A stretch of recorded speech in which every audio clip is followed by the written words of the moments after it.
Hello guys, welcome to Fiction Read. So in this video, we will see, what if Harry awakened as a phoenix-human hybrid at age 6 and could heal any wound instantly. If you enjoy these kinds of stories, don't forget to show us some love by hitting the like button and subscribing to the channel. Your support means the world to us. Now, let's start the story.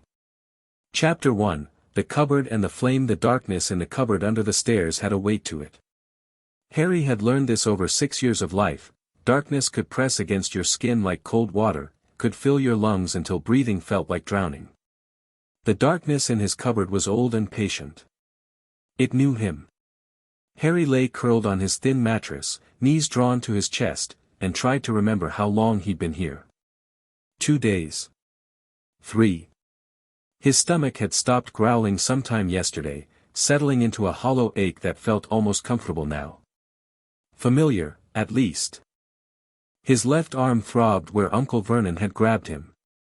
The bruise had spread overnight, purple-black and swollen, stretching from elbow to wrist. Moving his fingers sent lightning bolts of pain up to his shoulder.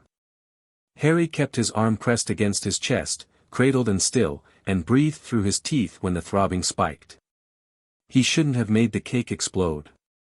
He knew that. But he hadn't meant to. Hadn't even known he was doing it until the chocolate frosting was dripping from the ceiling and Dudley was screaming and Uncle Vernon's face had gone that terrible purple color that meant someone was going to get hurt. Harry had tried to apologize. He'd tried so hard.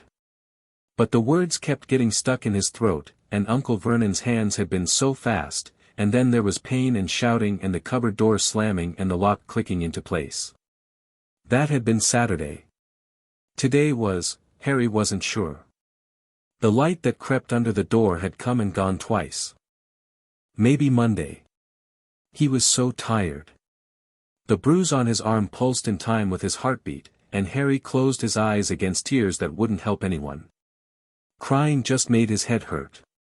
Crying just proved Aunt Petunia right about what a pathetic, ungrateful little freak he was.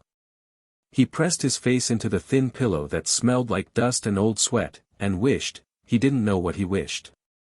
Something different. Something else. Something that didn't hurt so much. The darkness pressed closer, and Harry's breathing slowed, and somewhere between one heartbeat and the next, he stopped being in the cupboard at all. Golden light. That was the first thing Harry became aware of, light so bright it should have hurt his eyes, but instead felt warm on his face like summer sun. He was floating, or falling, or standing on nothing at all. The light was everywhere, sourceless and encompassing, and Harry felt his fear drain away like water through cupped hands. Where am I? The thought drifted through his mind, but it didn't seem important. Nothing seemed important here. Not the hunger, not the pain, not the darkness waiting back in his body. Here there was only gold, and warmth, and something that might have been music if music could exist without sound. Am I dead? That thought carried more weight. Harry examined it from a distance, turning it over like a curious stone. Dead meant gone.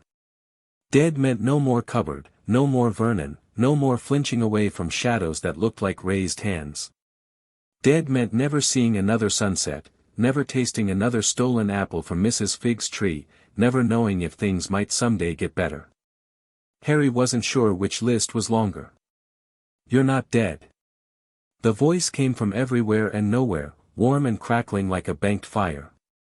Harry turned, or tried to turn, direction didn't quite exist here, searching for the source.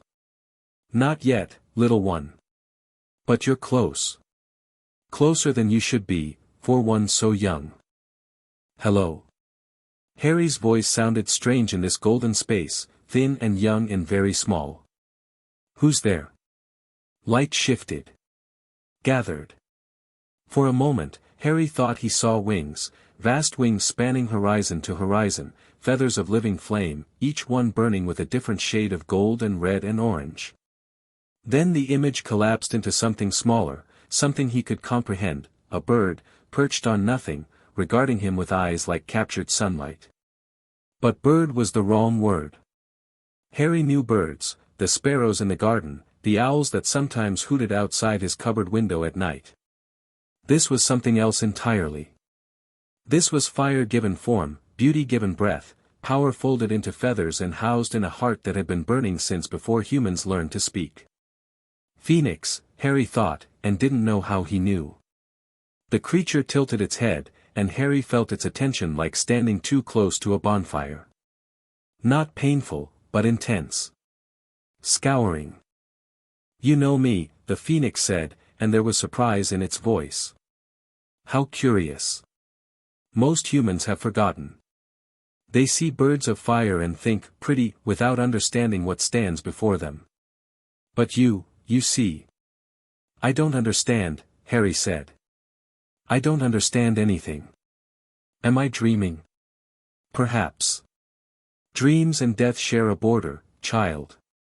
You've wandered close to both." The phoenix's flames rippled, and Harry caught fragments of something, emotion, bleeding through the golden space. Grief. Exhaustion. A bone-deep weariness that made Harry's own suffering feel like a pinprick against an ocean of pain. "I am dying," the phoenix said, matter of fact. "Truly dying, not the small deaths of burning and rebirth. They caught me with their chains. I fled before they could bind me again, but their magic is in my blood now, poison and cold iron and the crushing weight of captivity. I flew to find a place to die free. Instead." She looked at Harry. In that look was an abyss of years, centuries, millennia, an age so vast that human history was barely a footnote. "Instead I found you. Dying too. Alone in the dark." Harry's throat tightened. "I'm not, I'll be okay. I'm always okay. They let me out eventually. Do you believe that?" The question cut through his defenses like a hot knife through frost. Harry opened his mouth to say yes, of course, I'm fine, I'm always fine, but the words wouldn't come. In this golden space, lies seemed impossible. Truth was all there was. "No," Harry whispered. "I don't. I think maybe this time, I think maybe Uncle Vernon hit me too hard. My arm." He touched it instinctively, and even here, even in this place between places, he felt the wrongness of bone grinding against bone. "I think something's broken." "More than broken," the phoenix said softly. "You were bleeding inside, little one. Your body was giving up. Another few hours and you would have been beyond any healing. You still might be. Fear should have come then." Instead, Harry felt only a strange calm. "So I'm going to die?" "Not necessarily." The phoenix's flames flickered, and Harry sensed calculation behind those sun-bright eyes. "There is a way. Old magic. Forgotten magic. Two souls on the edge of death might choose to catch each other. Fall together. Merge. Merge. I would give you my fire. My healing. My memories and instincts and the accumulated wisdom of ages beyond counting. You would give me purpose. A reason to keep burning. A vessel that could carry my flame forward into years I'll never see." Harry struggled to process this. His 6-year-old mind kept reaching for comprehension and finding only the edges of something too large to hold. "You want to live inside me?" "Nothing so simple. I would become part of you. You would become part of me. Not possession, partnership. The melding of phoenix and human into something new. Something that hasn't existed for a very long time." "Why?" The question seemed to catch the phoenix off guard. "Why? Why me? Why not someone else? Someone older, or smarter, or—" Harry gestured vaguely at himself, at the smallness of him, the weakness, the insignificance. "I'm nobody. I'm a freak. I make weird things happen and I can't control it and everyone hates me. Why would you want to be part of that?" The phoenix was silent for a long moment. When she spoke again, her voice had changed, softer, more personal, stripped of the formal cadence she'd used before. "Because I was nobody too, once. Before I became what I am. And because you're not a freak, child. The weird things you make happen, that's magic. Real magic, raw and untrained but powerful. You're a wizard, Harry. One of the most naturally gifted I've sensed in centuries. Harry's heart stuttered. Magic isn't real. Says the dying boy speaking to a phoenix in a golden void between heartbeats.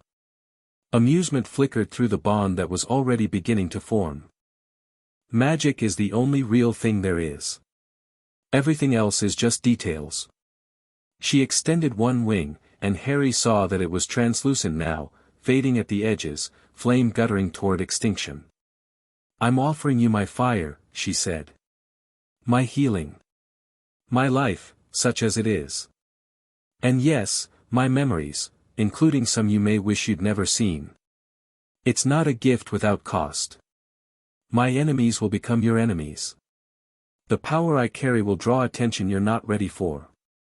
And you'll never be entirely human again. What will I be? Something new. Something the world hasn't seen for a very long time. Something that frightens the people who put these chains on me in the first place. Harry looked at the phoenix, really looked, past the fire and the beauty and the ancient power, and saw the truth beneath. She was afraid too. Not of death. Death was an old friend to a creature who'd burned and been reborn more times than she could count. She was afraid of meaninglessness. Afraid of ending alone, her fire snuffed out, her existence forgotten. They were the same, Harry realized. Different circumstances, different timescales, but underneath, the same. Two abandoned creatures, reaching for each other in the dark. What's your name? Harry asked. Solara. I've had other names, in other ages, but that one has always felt truest. I'm Harry. Harry Potter. I know. I've seen your memories as you've seen glimpses of mine. Your parents loved you, Harry. They died protecting you. Never doubt that. Harry's eyes stung. He'd never known. The Dursleys said his parents died in a car crash because his father was a drunk, but even at 6 he'd sensed the lie beneath the words. Okay, he said.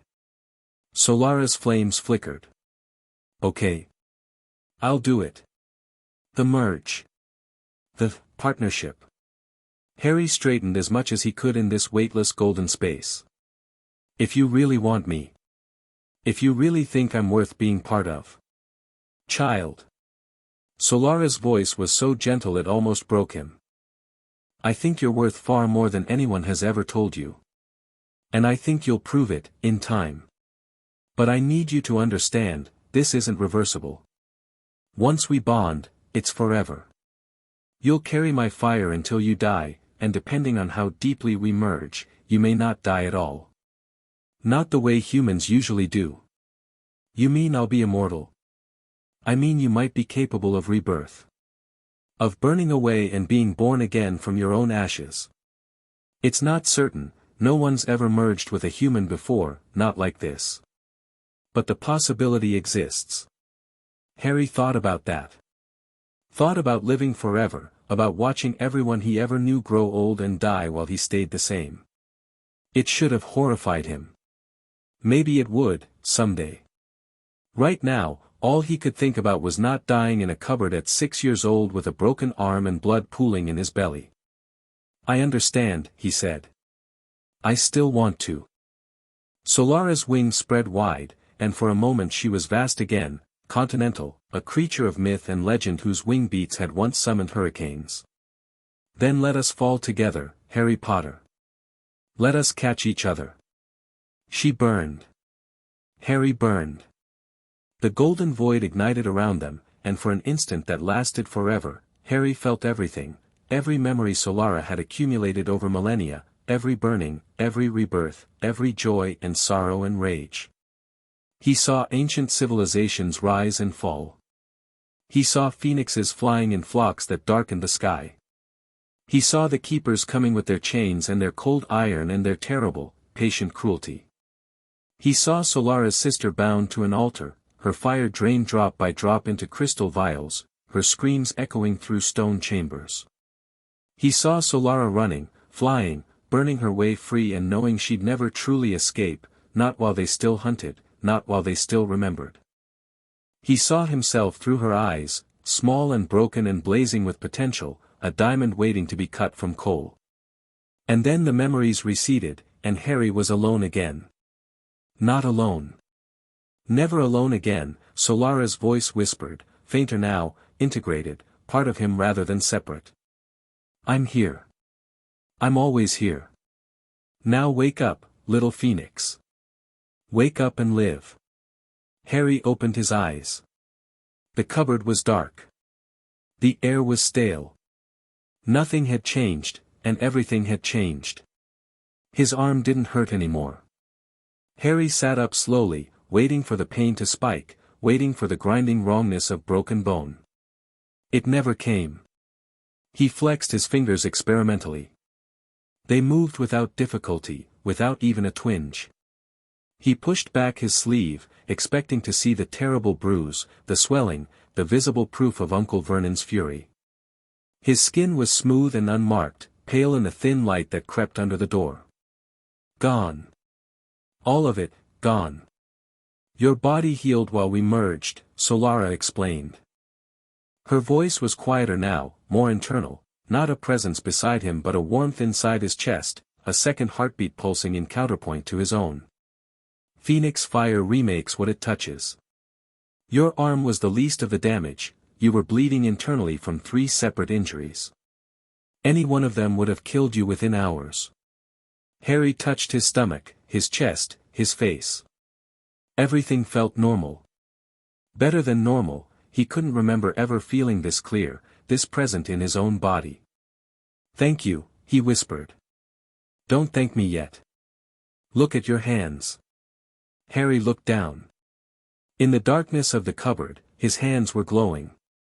Faint, barely visible, but unmistakably there, a golden luminescence emanating from his skin, concentrated around his fingertips and the center of his palms.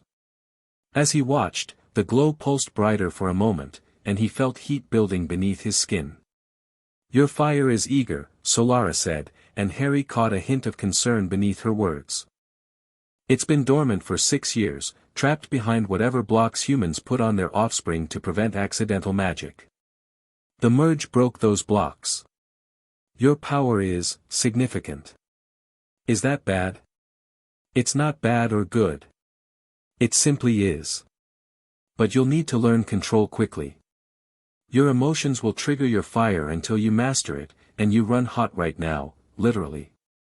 Anger, fear, even strong joy could manifest as flame. As if to demonstrate, the glow in Harry's hands flickered brighter. He felt the heat intensify, felt something inside him straining toward release like a creature too long caged. He took a slow breath. Imagine the fire banking, settling, embers rather than blaze. The glow dimmed. Good, Solara said. You have instincts. That will help. Footsteps upstairs. Heavy, familiar, terrifying. Harry's heart rate spiked, and his hands flared golden again. Vernon was awake. Vernon was moving. The footsteps stopped outside the cupboard door. A key rattled in the lock. Stay calm, Solara urged. He can't hurt you now. Nothing can truly hurt you now. But you need to control your reaction, or you'll burn this house down. Harry wanted to burn the house down. The thought rose unbidden and fierce, fueled by 6 years of cruelty, 6 years of hunger and darkness and casual violence. He could do it. He could feel the fire inside him, waiting for permission, and some part of him, a new part, a phoenix part, wanted nothing more than to let it out. No, Solara said firmly. Not like this. Not in anger. That way lies madness, little one. I've seen phoenixes lose themselves to rage, it never ends well. You are more than your suffering. Don't let him turn you into a weapon. The lock clicked. The door swung open. Vernon Dursley stood there, backlit by morning light, his small eyes squinting into the cupboard's darkness. He was already dressed for work, his tie askew, his mustache twitching with perpetual irritation. "Up," he grunted. "Your aunt wants you to make breakfast before school. And if you think this little timeout is going to get you out of your chores, boy, you've got another thing." He reached down to grab Harry's arm. His hand touched Harry's skin. Vernon screamed. He lurched backward, crashing into the wall, cradling his hand against his chest. Harry could see steam rising from his palm, could smell something that might have been burning flesh. "What did you do?" Vernon gasped, his face cycling through colors, red to purple to a pale, sickly white. "What the bloody hell did you do to me?" Harry looked at his own hands. The golden glow had intensified at the moment of contact, and even now it was fading only slowly. He hadn't meant to burn Vernon. He hadn't even known he could. "Your fire protected you," Solara explained. "It will always protect you. Those who mean you harm cannot touch you without consequence." "I didn't," Harry started. "Petunia!" Vernon bellowed. "Petunia, get down here." Footsteps thundered overhead. Aunt Petunia appeared at the top of the stairs, her thin face pinched with annoyance, and started down. Dudley's door opened, Harry heard his cousin's heavy footsteps following. "What is all this noise?" Vernon, what? She stopped on the bottom step. Stared at Harry. Her face went the color of old milk. "His eyes," she whispered. "Vernon, look at his eyes." Harry didn't have a mirror, but he could feel it, the warmth behind his eyes, the fire simmering just beneath the surface. He could see golden light reflecting off the cupboard walls, pulsing gently in time with his heartbeat. "Freak," Vernon spat. He was still cradling his burned hand, but his fear was curdling into something uglier. "I always knew you were a freak, just like your freakish parents. What did you do to yourself? Some kind of trick?" "Some kind of, it's not a trick," Harry said. His voice sounded strange in his own ears, steadier than it had any right to be, underlaid with a resonance that hadn't been there before. "I don't think I can explain what it is. I don't think you'd understand. Don't you take that tone with me, boy." Vernon stepped forward, his good hand raised. "I don't care what kind of light show you've pulled off, you're still a worthless little." Harry didn't move. Didn't flinch. Vernon's hand stopped 6 inches from Harry's face. Steam began to rise from his fingers. "I wouldn't," Harry said quietly. "I really wouldn't." For a long moment, no one moved. Then Vernon stepped back, his face twisted with something Harry had never seen there before. Fear. Real, animal fear. "He's afraid of you now," Solara observed. "Good. Fear might keep him alive." Harry didn't respond. He was watching his aunt, who was still frozen on the stairs, her eyes fixed on his face with an expression that was somehow worse than fear. "You look like her," Petunia breathed. "When she first came back from that awful school. She had that same glow about her, that same wrongness. She could make things float, make lights dance in the air. She thought she was so special. My mother? Don't speak of her." Petunia's voice cracked. "Don't you dare speak of Lily in front of me. She was a freak and she married a freak and they had a freakish child and then they died and left their mess on my doorstep and I've had to clean up after them ever since, Petunia." Vernon's voice was warning. "No." Petunia descended the last few steps, her hands shaking. "No, I'm done. I took him in because Dumbledore said I had to, because of blood protection and ancient magic and other nonsense I never understood. But look at him, Vernon. Look at what he's becoming. I won't have it in my house. I won't have another freak under my roof." "Dumbledore," Solara murmured. "That name. I've heard it before. An old wizard, bound to a phoenix of his own. He's the one who placed you here." Harry filed that information away for later. Right now, he was focused on his aunt's face, on the bitter truth spilling from her lips. You knew, he said. You knew about magic this whole time. You knew what I was. Of course I knew. I spent my whole childhood watching my parents fawn over their precious magical daughter while I was just ordinary Petunia, just the normal one, just the spare. Petunia's voice was thick with decades-old resentment. And now you're standing there with fire in your eyes, just like she did, and I'm supposed to pretend it's fine. I'm supposed to keep housing the cuckoo my sister left in my nest. Then let me go. The word surprised Harry as much as they surprised the Dursleys. He hadn't planned to say them. But once they were out, he felt the rightness of them settling into his bones. Let me go, he repeated. You don't want me here. I don't want to be here. So let me go. I won't come back. I won't bother you. You can tell everyone I ran away, tell them whatever you want.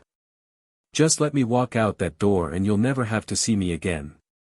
Vernon's eyes narrowed. Oh no. Oh no, no, no. You think I'm going to let you wander off after this? After you've assaulted me? You'll go to the police, you'll tell lies, Vernon. Petunia's voice was strange. Flat. Let him go. What? Let him go. Petunia turned to look at her husband, and whatever he saw in her face made him take a step back. He's not ours. He's never been ours. And I'm tired of pretending otherwise. They stared at each other for a long moment. Then Vernon nodded, jerkily, and stepped away from the cupboard door. Harry walked out. He didn't have anything to take with him. No possessions worth the name, no keepsakes, no memories he wanted to preserve. Just the clothes on his back and the fire in his blood and the voice of an ancient creature whispering wisdom in his mind. Dudley was on the stairs, gaping. Harry walked past him without a word. At the front door, he paused. Turned back. The cupboard, he said. I don't want anyone else to ever sleep in it. Petunia flinched like he'd struck her. Get out. Harry opened the door. Morning sunlight washed over him, warm and golden, and something inside his chest unfurled like wings stretching after a long confinement. You did well, Solara said. You could have burned them. Part of you wanted to. But you chose mercy instead. I chose freedom, Harry corrected. That's not the same thing. Perhaps not. But it's a good start. Harry walked down the garden path, out through the gate, and onto Privet Drive. He didn't look back. The first day was the hardest. Not physically, his body thrummed with energy, as though he'd never been tired a day in his life. His senses were sharper, colors more vivid, sounds more distinct. He could feel the heat of the sun on his skin like a blessing, could smell the blooming flowers in gardens he passed with crystal clarity. But emotionally, Harry was lost. 6 years of survival in the Dursley household had given him skills, how to be small, how to be quiet, how to steal food without getting caught, but nothing that prepared him for this. He was 6 years old, alone in the world, with fire in his blood and an ancient phoenix in his mind and absolutely no idea what to do next. Find food, Solara advised. Find shelter. The basics of survival are the same whether you're phoenix or human. Everything else can wait until you're not hungry. Harry walked. He stayed on side streets, avoiding the few adults he saw, and tried to project an air of belonging. Just a kid walking to school. Nothing to see here. His stomach growled. He'd been in that cupboard for days, the emptiness in his belly was a gnawing ache he couldn't ignore. There was a grocery store on the corner. Harry slipped in behind a woman with a pram, moving quiet and quick the way Vernon's punishments had taught him. He grabbed a packaged sandwich from a shelf, tucked it inside his oversized shirt, and was out the door before anyone noticed. Theft isn't sustainable, Solara observed. Do you have a better idea? Not at the moment. But eventually you'll need a more permanent solution. Humans live in societies, they need identification, currency, relationships. You can't survive as an outcast forever. One day at a time. He ate the sandwich in a park, sitting on a bench and watching pigeons scatter across the path. The food hit his stomach like heaven, and Harry had to force himself to eat slowly, to savor it, to not draw attention by wolfing it down like the starving child he was. Your fire will help with hunger, Solara said. Phoenixes don't need to eat the way other creatures do, we draw sustenance from heat, from sunlight, from the ambient energy of the world. As you grow into your abilities, you'll find you can go longer between meals. The need will never disappear entirely, you're still human, but it will diminish. That's good. Harry licked crumbs from his fingers. I don't want to steal if I don't have to. An admirable sentiment. A woman walked past with a dog. She glanced at Harry curiously, probably wondering why a small child was alone in a park on a school day, but didn't stop. Harry kept his head down, his strange eyes hidden beneath the fringe of his hair. His hair. He touched it experimentally, and felt the difference immediately. Still black, but shot through with strands of deep red and gold that caught the light like threads of flame. Another change. Another mark of his transformation. You'll need to learn to control your appearance, Solara said. Phoenixes can shift their forms to some extent. I could appear as an ordinary bird when I wanted to avoid attention. With practice, you should be able to suppress the more obvious signs of your nature. How long will that take? Weeks. Months. It depends on your aptitude and dedication. A pause. In the meantime, perhaps we should find somewhere more isolated. Your eyes are distinctive. Harry caught his reflection in a puddle and understood what Solara meant. His eyes had always been green, bright green, his mother's green, the one trait the Dursleys had never managed to criticize. Now that green was shot through with gold and amber, flickering with an internal light that was visible even in daylight. Beautiful, maybe, but far from human. Right, Harry muttered. Somewhere isolated. Any suggestions? There's a forest on the edge of this town. I can feel it, the trees, the life, the untamed magic that accumulates in wild places. It would be a good place to practice, to learn your limits without risking exposure. Harry stood. He didn't know where the forest was, but he could feel something, a pull, a warmth, a sense of direction that seemed to emanate from Solara's presence in his mind. He followed it. The walk took hours.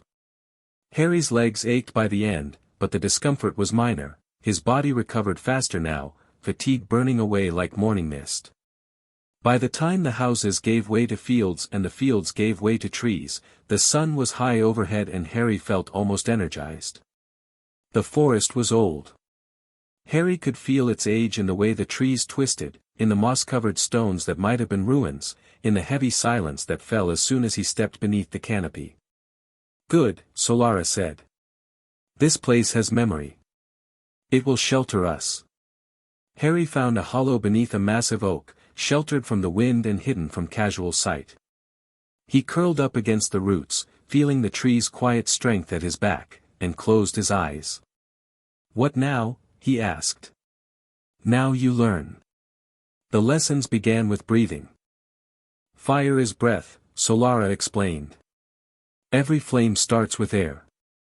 Learn to control your breathing, and you learn to control your fire. Harry sat cross-legged on the forest floor, hands on his knees, and tried to focus on the rhythm of his lungs. In, out. In, out. It should have been simple, he'd been breathing his whole life without thinking about it. But now, with Solara's attention focused on his every inhalation, the process felt strange and artificial. This is boring, he admitted after 10 minutes. All true power begins with boring things, Solara said, unmoved. The phoenix who can't control her breath becomes a wildfire. The phoenix who masters it becomes a hearth, warm, sustaining, and only destructive when she chooses to be. Harry sighed, but he kept breathing. By sunset, he could feel it, a warmth in his chest that rose and fell with his breath, responding to the rhythm he was establishing. When he breathed in slowly, the warmth banked low. When he breathed out sharply, it flared toward the surface. Now, Solara said. Try to bring it to your hand. Just a little. Just enough to see. Harry extended his right hand and focused. The warmth moved, sluggish at first, then faster, flowing through his arm like hot honey. His palm began to glow, golden light seeping from his skin, and then, flame. A small tongue of fire, dancing in his palm, casting flickering shadows across the forest floor. It didn't burn him. It didn't even feel particularly hot, more like a comfortable warmth, like holding a cup of tea on a cold day. I did it, Harry breathed. You did. The first step on a very long road. Harry stared at the flame, watching it dance. He'd never created anything before. Never made anything beautiful or powerful or meaningful. He'd only ever broken things, ruined things, made mistakes that earned him punishment. But this was his. His fire. His power. Something no one could take away. A tear slid down his cheek, and where it landed on the ground, a small flower bloomed, a burst of color in the forest gloom, petals glowing faintly gold. Phoenix tears, Solara said softly. They heal. They bring life where there was none. Even your grief creates beauty, Harry. He wiped his eyes, embarrassed, but Solara's presence in his mind was gentle, not mocking. She'd seen too much, lived too long, to mock a child for crying. Rest now, she said. You've had a long day. Harry let the flame die, curled up beneath the oak tree, and slept. He dreamed. Not his dreams, Solara's. Memories bleeding through the bond, too vivid to be anything but real. He was flying over an ancient landscape, mountains that had long since crumbled to hills, forests that would become deserts in a few millennia. Below, a city gleamed, spires of white stone, streets paved with gold, and everywhere, fire. Phoenixes filled the sky. Hundreds of them, maybe thousands, flying in formations that painted the clouds with color. Their song rang out across the land, a harmony so beautiful it made Harry's borrowed heart ache. This was Luminos, Solara's voice whispered through the memory. The city of eternal flame. We built it together, phoenixes and humans, working side by side. For 3,000 years, it was the wonder of the world. The scene shifted. The same city, but darker now. The streets were empty. The spires were cracked. And in the central plaza, a group of robed figures stood around a great bonfire, but it wasn't wood that burned. It was feathers. They came with chains, Solara said, and her voice was cold, old, terrible. They called themselves the keepers of the eternal flame. They said Phoenix power was too dangerous to be free, too chaotic to be trusted. They said they were protecting the world. Harry watched as phoenixes were dragged from the sky, as binding spells wrapped around them like snakes, as their fire, their essence, was drained into crystal vials. They lied. They weren't protecting anyone. They wanted immortality. Phoenix tears can heal any wound. Phoenix blood can extend life indefinitely. And Phoenix fire, properly contained, can fuel magic beyond anything humans could achieve alone. The scene shifted again. A laboratory, clean and clinical, with tables arranged in neat rows. On each table, a phoenix, bound, sedated, tubes running from their bodies into collection vessels. My sister, Solara whispered. Celestine. She was the first they caught. I tried to save her. I failed. Harry felt Solara's grief like a physical weight, millennia of loss compressed into a single moment of anguish. He wanted to look away, to escape the dream, but he couldn't. This was important. This was why Solara had chosen to bond with him rather than die alone. They hunted us for centuries, she continued. The free ones, the ones who escaped. Some of us hid. Some fought. Some gave up and let themselves be taken, hoping captivity would be better than running forever. Eventually, there were so few of us left that the humans forgot we'd ever been anything but rare creatures, mystical beasts to be coveted rather than beings to be respected. The dream dissolved into fragments, flying, burning, fighting, running. Harry lived through Solara's long existence in flashes, the joy of rebirth, the agony of watching friends die, the slow erosion of hope as decade after decade passed and the keepers remained. And then, finally, the last memory, recent, raw, still bleeding. Solara flying through a storm, lightning crackling around her, chains of light coiling at her heels. She'd found a nest of keepers, had hoped to free the phoenixes they'd captured, but it had been a trap. They'd been waiting for her. She'd escaped, barely, but their binding magic was in her blood, slowing her fire, dimming her flame. She'd known she was dying. She'd flown as far as she could, searching for somewhere peaceful to end, somewhere the keepers would never find her ashes. And then she'd felt Harry. A child's soul, bright and desperate, on the edge of death in a cupboard under the stairs. "I didn't choose you as a last resort," Solara said. "I chose you because you were worth choosing. Because in your pain, I saw courage. In your fear, I saw hope. In your smallness, I saw potential." The dream faded. "Remember this," Solara said as Harry drifted toward waking. "Remember why we fight. The keepers are still out there. They'll come for you eventually. A phoenix-human hybrid would be a prize beyond measure.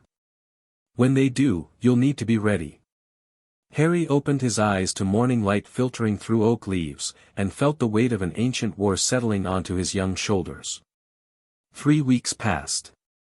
Harry learned to survive. He learned to hunt, rabbits and birds and fish from the stream, cooked over fires he created with a thought. He learned to forage, berries and roots and mushrooms, guided by Solara's memories of which were safe. He learned to build shelter, to read weather signs, to move through the forest without leaving traces. More importantly, he learned to control his fire. By the end of the first week, he could summon flame at will and extinguish it just as easily.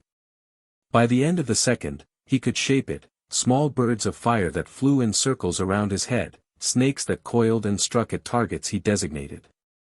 By the end of the third, he was experimenting with heat manipulation, warming water to boiling or cooling his skin against the summer sun. "You're a prodigy," Solara observed after watching him create a miniature phoenix that flew 3 times around a clearing before dissolving into sparks. "Your magical core was already strong, the merge has made it stronger. Given time, you'll be more powerful than any phoenix I've ever known." "Is that a good thing?" "It's a complicated thing. Power draws attention. Attention can be dangerous." Harry considered this. He was sitting on a rock by the stream, watching fish dart beneath the surface, enjoying the simple peace of the forest. "The keepers," he said. "You said they'd come for me. How will I know?" "You'll feel it. Their binding magic has a signature, cold and sharp, like iron wrapped in ice. When they're near, your fire will recoil from them. Your instincts will scream at you to flee. But I shouldn't flee. Eventually, no. Eventually, you'll need to fight. But not yet. You're 6 years old, Harry. Even with your power, you're not ready to face enemies who have been hunting phoenixes for millennia." That made sense. Harry didn't like it. Some part of him, the phoenix part, wanted to confront the keepers immediately, to burn them down and scatter their ashes to the winds, but he understood. He was small. He was young. He had time. What he didn't have was company. The loneliness had crept up on him slowly. He'd never had friends among humans, the Dursleys had made sure of that, but he'd always had the hope of someday making them. Now, with his strange eyes and stranger powers, that hope felt more distant than ever. "You're not alone," Solara reminded him gently. "I'm here. I know. And I'm grateful. But..." Harry trailed off, not sure how to explain. Solara was wonderful, wise and patient and endlessly supportive, but she wasn't human. couldn't be human. There were things she didn't understand about his world, gaps in her knowledge that no amount of ancient wisdom could fill. You need others of your kind, Solara said. I understand. And in time, you'll find them. The wizarding world is vast, not everyone in it will fear or covet you. There are good people out there, Harry. We just need to find them. How? Carefully. The answer came 3 days later, in the form of a teenage girl with bubblegum pink hair. Harry had ventured into town, driven by a need for supplies he couldn't find in the forest. He'd learned to suppress his more obvious traits, his eyes now only flickered with fire when he was emotional, and he'd found a pair of scratched sunglasses in a bin that hid them adequately in dim light. He was in an alley behind a grocery store, sorting through a dumpster for discarded food, wasteful, how much good food humans threw away, when someone literally tripped over him. Bloody hell. A body crashed into Harry's side, sending them both sprawling.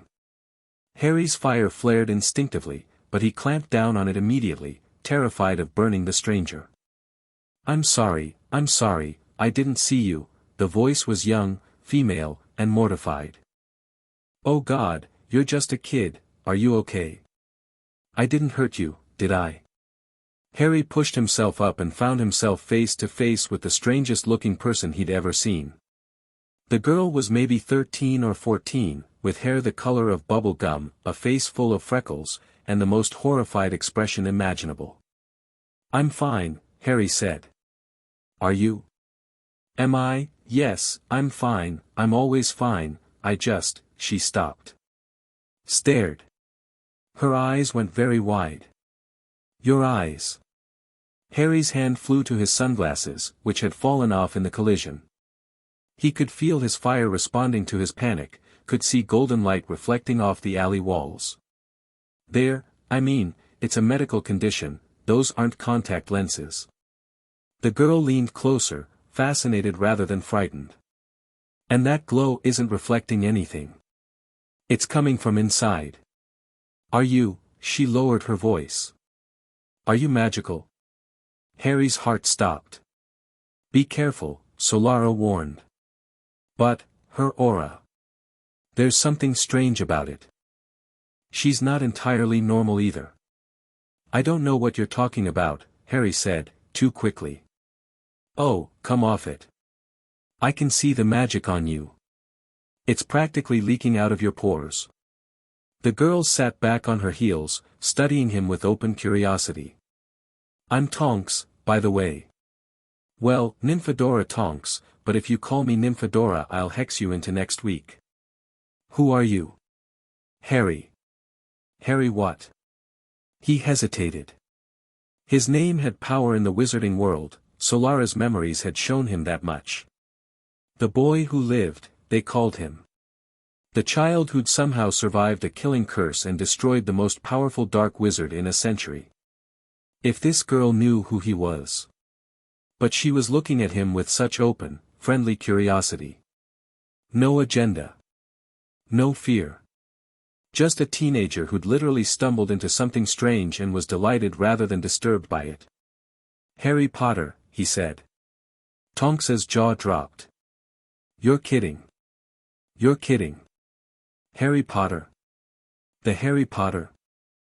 But you're supposed to be, everyone thinks you're," Dumbledore said. "I don't know what Dumbledore said. I don't know anything about any of this. Harry's voice cracked. "I just want to understand what's happening to me." Tonks's expression softened. She reached out slowly, giving him time to pull away, and put a hand on his shoulder.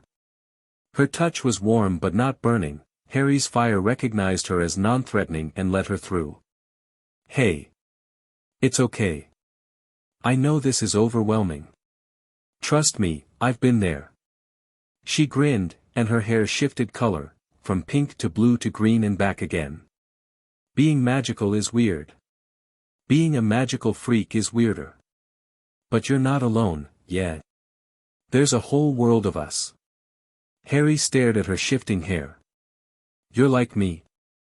Not exactly like you. Your thing is," she gestured vaguely at his glowing eyes. A lot.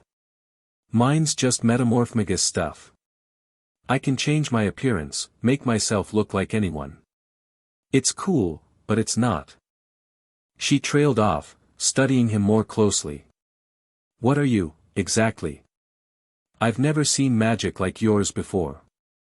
Tell her, Solara said. My instincts say she can be trusted. And you need an ally, Harry. You can't do this alone forever. It's a long story, Harry said slowly. Is there somewhere we could talk? Somewhere private? Tonks's face lit up. I know just the place. Just the place turned out to be a small house in a quiet neighborhood, filled with comfortable furniture and the smell of baking bread. Tonks let them in through the back door, calling out, Mom. Dad. I found something amazing. Harry's fire flickered nervously. He wasn't ready for more people, wasn't sure how many strangers he could trust. A woman appeared in the kitchen doorway. She had dark hair, elegant features, and an expression that went from curious to shocked in the space of a heartbeat. Nymphadora. Who is this? Mom, this is Harry Potter. Harry, this is my mom, Andromeda. Andromeda's face went through several complicated emotions before settling on something that looked like forced calm. Harry Potter. I see. And, where exactly did you find the boy who lived, Nymphadora? In an alley behind Tesco. He was dumpster diving. Also his eyes glow golden and he radiates magic like a bonfire. Isn't that cool? Cool is not the word I would use. Andromeda stepped closer, and Harry felt her attention like a physical weight. This woman was assessing him, his threat level, his potential value, his place in whatever game she was playing. Solara's memories showed him the type, a political operator, someone who saw the world in terms of leverage and advantage. But beneath that calculating exterior, Harry could also see genuine concern. She was looking at his clothes, threadbare, dirty, too big, and at his face, thin, hollow-cheeked despite his phoenix vitality, and he could see her putting pieces together. When did you last eat a proper meal? She asked quietly. Harry couldn't remember. The dumpster pickings had been slim lately. I see. Andromeda's expression shifted. The calculation was still there, but it was joined by something softer. Nymphadora, set another place at the table. And then go fetch your father. We need to have a family discussion. Tonks bounced off to obey. Andromeda led Harry into a warm kitchen and sat him at a solid wooden table. I'm not going to ask you to explain yourself until you've had food in your belly, she said. But I have questions, Mr. Potter, and I expect answers. The entire wizarding world has been wondering about your whereabouts for years. For you to turn up here, now, looking like, she gestured at his glowing eyes. That is not a coincidence. No, Harry agreed. It's not. A man appeared in the doorway, stocky, balding, with kind eyes and a confused expression. Andromeda? What's all the commotion? Ted, this is Harry Potter. Harry, my husband Ted. He's Muggleborn, non-magical parents, so he might be able to help you understand things from a more human perspective. Ted's eyebrows rose. Harry Potter. The baby who survived, the same. And apparently much has happened to him since that night. Sit down, dear. Our young guest is about to tell us a story. Food appeared, shepherd's pie, warm bread, a glass of milk. Harry ate with the restraint Solara had taught him, but even so, the adults exchanged concerned glances at his obvious hunger. Finally, his plate was clean, and there was nothing left to do but talk. Harry told them everything. The cupboard. The beatings. The bonding. His escape from the Dursleys, his weeks in the forest, his slow process of learning what he'd become. He left nothing out. Solara had counseled honesty, and something in him trusted these people. When he finished, the kitchen was silent. Ted spoke first. You're saying you merged with a phoenix? That you're part human and part firebird? That you can heal any wound and your blood burns people who try to hurt you. Yes. And you're 6 years old. Yes. Ted turned to his wife. Andromeda, I need a very strong drink. But Andromeda wasn't looking at her husband. She was looking at Harry with an expression he couldn't read, part fear, part wonder, part something else entirely. Show me, she said. Harry extended his hand. Called to his fire. Flame blossomed in his palm, golden and bright, casting dancing shadows across the kitchen walls. Oh, Andromeda breathed. Oh, that's not normal wizard fire. That's Phoenix fire. True Phoenix fire. She looked up at him with eyes that were suddenly very serious. Do you understand what you are, Harry? Do you understand what this means? I know I'm dangerous, Harry said carefully. I know people will want to use me or control me. I know the keepers, the ones who hunt phoenixes, will come for me eventually. I know I can't trust Dumbledore, even though he's supposed to be a good wizard, because he wants to control me too. You know more than most adults, then. Andromeda leaned back in her chair. I was born a black, one of the oldest pureblood families in Britain. We have records going back 1,000 years. And in those records, there are stories. Stories of a time when phoenixes and humans walked together. Stories of the fall of Luminos. Stories of the keepers and their chains. She knows, Solara said, surprised. Not everything, but more than I expected. This family has kept the old knowledge. My mother used to tell me those stories, Andromeda continued. I thought they were fairy tales. Propaganda, meant to justify why purebloods should rule and lesser beings should serve. But seeing you. She shook her head slowly. Seeing you makes me think they might be more than stories. What does this mean for Harry? Ted asked. Practically, I mean. Where does he go from here? He stays with us. Andromeda's voice brooked no argument. At least for now. He's a child, he has nowhere else to go, and leaving him on the streets would be monstrous. Beyond that. She met Harry's eyes. There are people who will want to know you've resurfaced. Dumbledore, certainly. The Ministry of Magic. Possibly darker parties as well. We'll need to be careful about how and when we reveal your existence. You do that? Harry couldn't quite believe it. Hide me? Help me? You just met me. You're a child in need. Andromeda's voice was sharp. That should be enough reason for anyone with a conscience. And, she hesitated. I knew your mother. Not well, but we had classes together at Hogwarts. She was kind to me when others weren't. I owe her memory at least this much. Harry's eyes stung. He blinked rapidly, and a tear escaped, golden, glowing, landing on the table and leaving a tiny flower in its wake.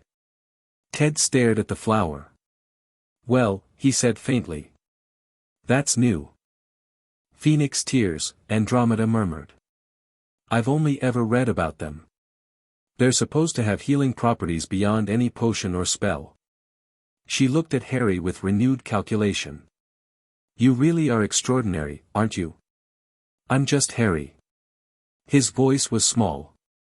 I'm just a kid who got hit too hard and woke up something else. You're more than that. Tonks had been quiet through the whole conversation, watching from the doorway. Now she stepped forward and plopped down next to Harry. You're going to be brilliant. I can tell. And I'm going to help you figure all this stuff out, yeah. We freaks have to stick together. For the first time since leaving Privet Drive, Harry smiled. That night, Harry lay in a real bed for the first time in his life, a guest room in the Tonks house, with clean sheets and a soft pillow and a window that looked out on a garden full of moonflowers. You did well today, Solara said. Finding allies. Accepting help. Those aren't easy things for someone who's been hurt as badly as you have. They're good people, Harry murmured. Aren't they? Andromeda is complicated. She has her own agenda. I can see her mind spinning with possibilities, calculating how your existence changes the political landscape. But beneath that, yes. She genuinely wants to help. And Tonks and Ted are exactly what they appear, kind people who saw a child in need and opened their home. What happens now? Now we rest.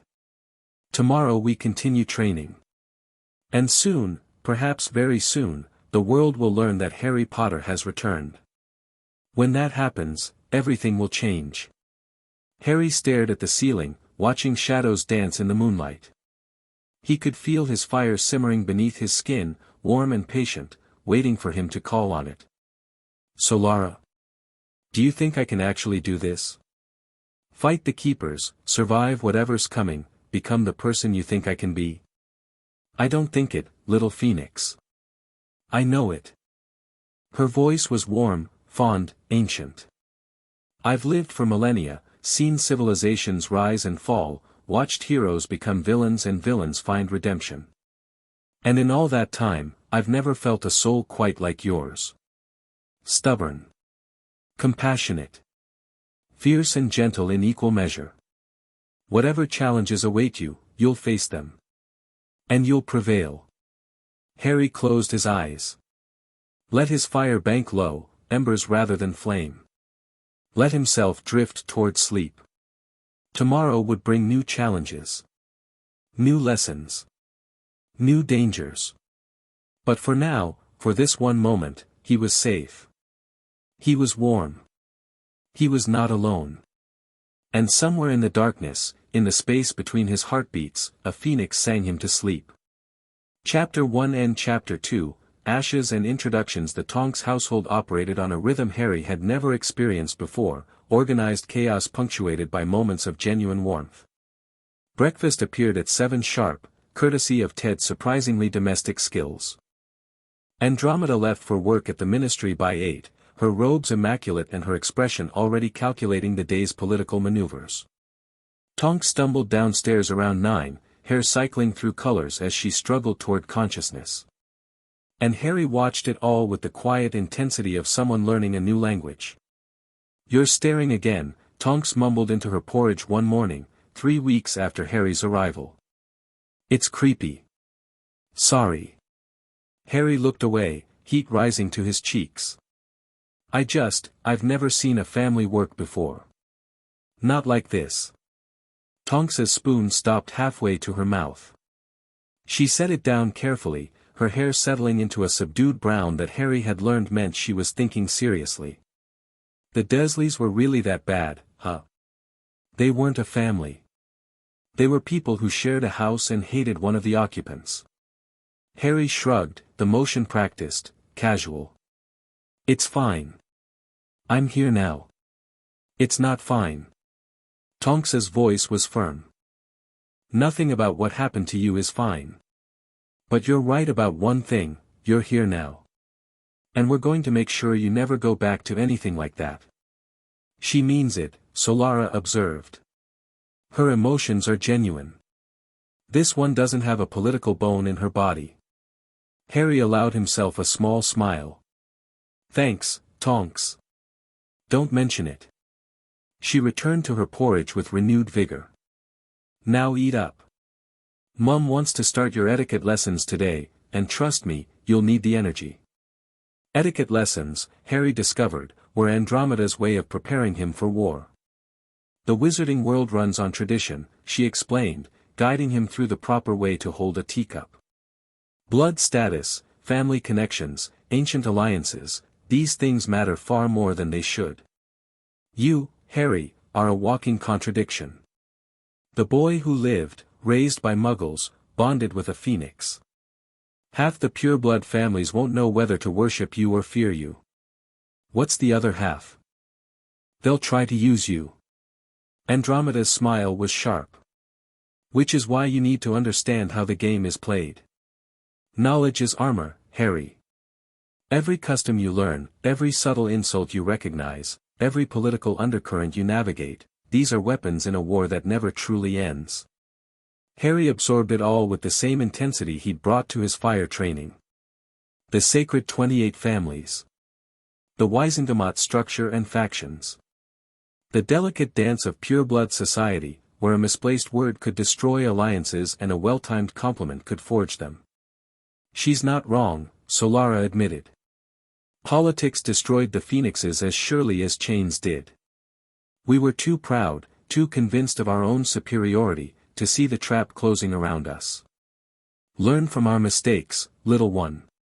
But Andromeda's lessons weren't purely political. She also taught Harry about magical theory, the fundamental principles underlying all wizardry, the ways different magical traditions approached the same problems.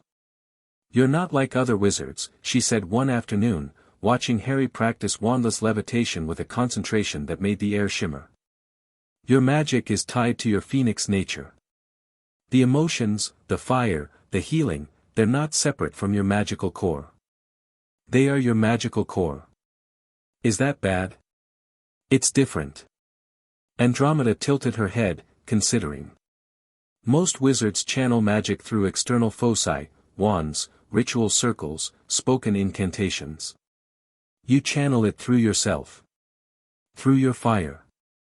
It makes you more powerful in some ways, but also more vulnerable. If someone could suppress your phoenix nature, they'd suppress my magic entirely. Yes. Which is why the keepers are so dangerous. Their binding magic is specifically designed to cage phoenix fire. If they caught you unprepared.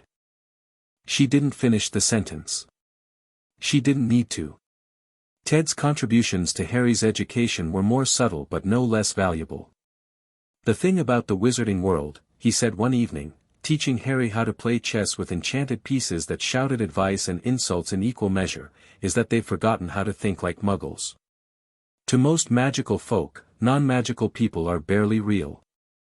Quaint. Harmless. But they're not. Muggles have nuclear weapons, Harry. Satellites. The Internet. If the statute of secrecy ever fell, it wouldn't be the wizards winning that war. Ted moved his knight, which promptly started arguing with the adjacent bishop. The point is, perspective matters. Most wizards only see the magical world. You've lived in both. That gives you an advantage they'll never understand. Harry filed this away alongside Andromeda's political lessons and Solara's ancient wisdom. He was building an arsenal, piece by piece, preparing for battles he couldn't yet imagine. But the most important lessons came from Tonks. The thing about being a freak, she said, sprawled on her bedroom floor while Harry practiced making tiny fire creatures dance across his palm, is that you've got two choices. You can hate yourself for being different, spend your whole life trying to fit in and failing. Or you can own it. Make it your thing. Dare people to have a problem with it. Which did you choose? Tonks grinned, her hair shifting through a rainbow of colors. What do you think? She taught him to laugh at himself. To find joy in his strangeness rather than shame. When his control slipped and fire erupted unexpectedly, she didn't flinch. She asked if he could do it again, but this time in the shape of a dragon. She also taught him about the wider wizarding world in ways Andromeda's formal lessons never could. The best shops in Diagon Alley. The latest Quidditch controversies. The bands everyone was listening to, the books everyone was reading, the gossip that filtered down from Hogwarts about which professors were terrible and which were secretly brilliant. You'll love it there, Tonks said with absolute certainty. I know Mum's worried about the political stuff, but Hogwarts is magic, Harry. Real magic. Feasts that appear out of nowhere and staircases that move and ghosts who remember what it was like 1,000 years ago. You belong there. Harry wasn't so sure. Belonging had never been his strong suit. 6 weeks after Harry's arrival, Andromeda called a family meeting. Dumbledore knows you're here, she announced without preamble. He's been making inquiries. Carefully, through intermediaries, but the message is clear. He wants to see you. Harry's fire flickered beneath his skin. He'd been expecting this, dreading it, since the day he arrived. What does he want? Ostensibly. To ensure your safety. To discuss your future. To welcome you back to the wizarding world. Andromeda's expression was unreadable. In reality? To assess the threat you represent and determine how best to use you. Mum. Tonks's voice carried a warning. I'm not being cruel, Nymphadora. I'm being honest. Dumbledore is a great wizard, perhaps the greatest alive. He's also a consummate manipulator who has spent decades moving pieces across his chessboard. Harry needs to understand what he's walking into. She's right, Solara said quietly. I've touched Dumbledore's mind, through his connection to Fawkes. He genuinely wants to protect the wizarding world. But his definition of protection involves an uncomfortable amount of control. What do you suggest? Harry asked. Meet him. But on your terms, not his. Andromeda leaned forward, her dark eyes intense. You're not a child to be managed, Harry. You're a phoenix hybrid with power he can't begin to understand. Make him understand that. Make him see you as an ally to be courted, not a piece to be played. Ted shifted uncomfortably. Are we really going to put a 6-year-old in a political standoff with Albus Dumbledore? I'm almost 7, Harry pointed out. Oh, well, that changes everything. But Andromeda shook her head. Harry isn't an ordinary child, Ted. You've seen what he can do. More importantly, you've seen how he thinks. The fire aged him, or perhaps it was the Dursleys, or perhaps he was simply born with an old soul. Either way, he's capable of this. He has to be. The room fell silent. Harry felt the weight of their expectations, Andromeda's cold calculation, Ted's worried concern, Tonks's fierce faith. And beneath it all, Solara's ancient presence, steady and patient. When? Harry asked. Tomorrow. He'll be arriving at noon. Harry spent the night preparing. Not physically, his fire was always ready, simmering just beneath the surface. But mentally, emotionally, he rehearsed the conversation 100 times. What to say. What to reveal. What to keep hidden. You're overthinking, Solara observed around midnight. Dumbledore is intelligent, but he's also arrogant. He expects to control this meeting. Your best weapon is simply refusing to be controlled. How do I do that? Be yourself. Ask questions he doesn't expect. Don't let him set the pace. A flicker of amusement. And show him your fire. Not to threaten, to remind him what he's dealing with. Fear and respect are close cousins. Harry practiced his flame shapes until dawn, crafting increasingly complex patterns that danced through the air like living things. By the time the sun rose, he could create a phoenix of pure fire that actually flew, its wings scattering sparks as it circled his room. Beautiful, Solara murmured. You have an artist's soul, little one. Is that useful in a political confrontation? More than you might think. Power impresses. Beauty disarms. Combine them, and even the most guarded wizard may lower his defenses. Dumbledore arrived precisely at noon, stepping out of the Tonks fireplace with the casual grace of someone who'd been traveling by fluo for a century. He was exactly as Solara's memory suggested, tall, thin, with a long silver beard and half-moon spectacles perched on a crooked nose. His robes were a deep purple embroidered with silver stars, and his blue eyes twinkled with a light that seemed friendly but could just as easily be calculating. Andromeda. Ted. Young Nymphadora. His voice was warm, grandfatherly. Thank you for hosting this meeting. I know my request was rather sudden. It wasn't a request, Headmaster. Andromeda's voice was polite but cool. It was a summons wrapped in velvet. We both know you would have found a way to see Harry regardless of our answer. Perhaps. Dumbledore's twinkle didn't dim. But I do prefer to conduct such matters civilly. His gaze swept the room and landed on Harry. And here is the young man himself. Harry met those piercing blue eyes and felt something, a gentle pressure against his mind, subtle and probing. Solara's presence flared in response, wrapping around his thoughts like a protective flame. Legilimency, she hissed. He's trying to read you. Gently, but unmistakably. Harry didn't look away. That's considered rude, isn't it? Looking into someone's mind without permission. The twinkle in Dumbledore's eyes flickered. Just for a moment, but Harry caught it.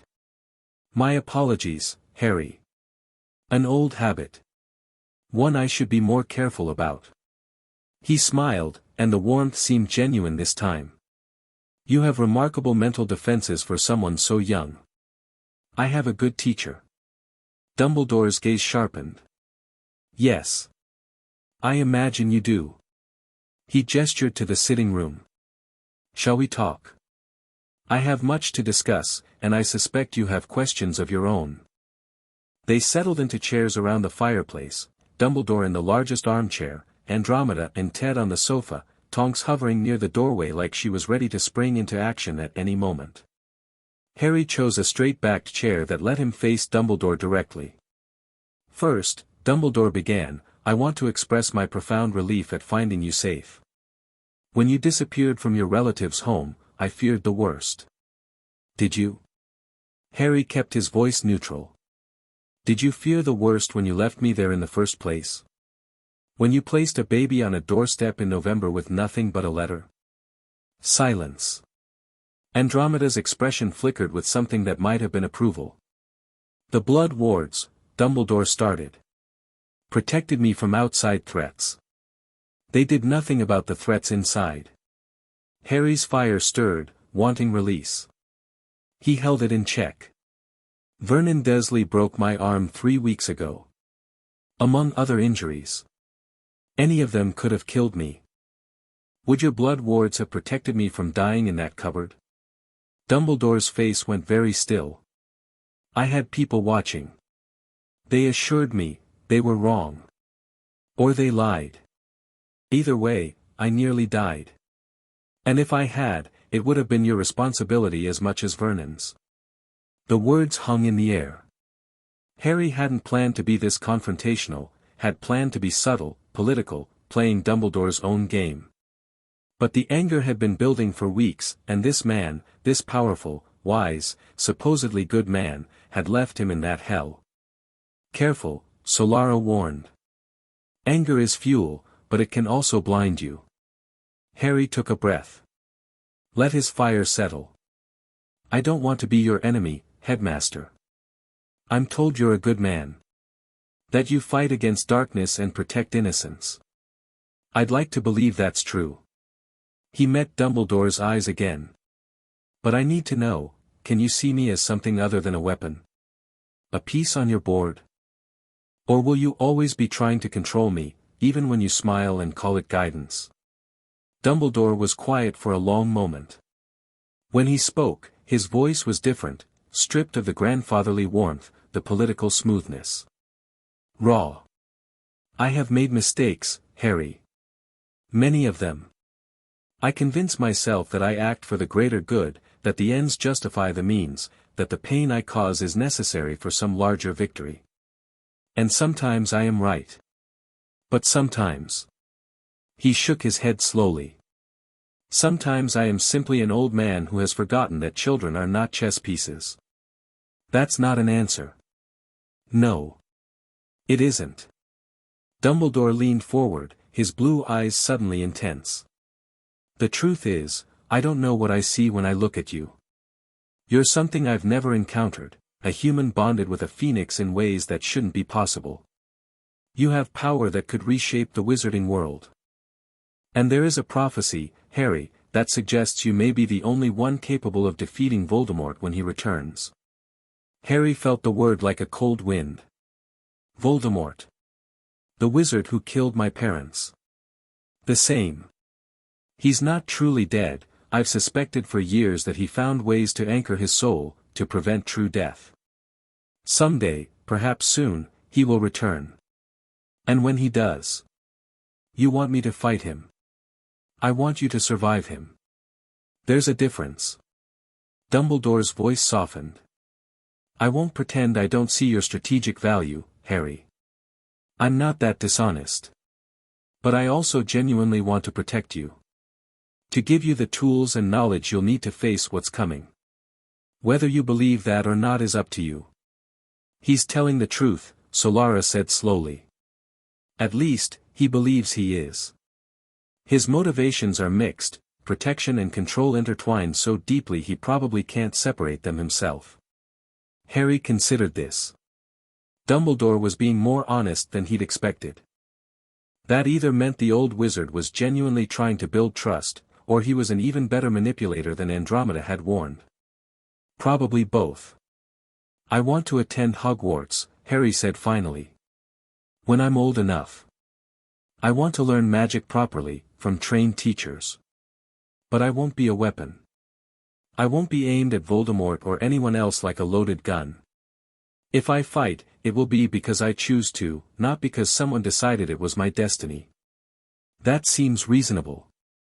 I also want honesty. No more secrets about my past, my parents, the prophecy. If I'm going to be involved in this war, I need to understand what I'm fighting for. Dumbledore hesitated. Some secrets are not mine to share. Then tell me whose they are. Let me ask them directly. A ghost of a smile crossed the old wizard's face. You argue like a lawyer. Or a politician. I've had good teachers. Harry glanced at Andromeda, who inclined her head slightly. Very well. I accept your terms, with one condition of my own. Dumbledore's expression grew serious. Show me what you've become. Not to threaten or to test, simply so I understand what I'm dealing with. I've bonded with Fawkes for decades, I know Phoenix magic better than most. But you're something new. Something I need to see to believe. Harry looked at Solara's warmth in his mind. She pulsed with encouragement. Show him. Let him understand.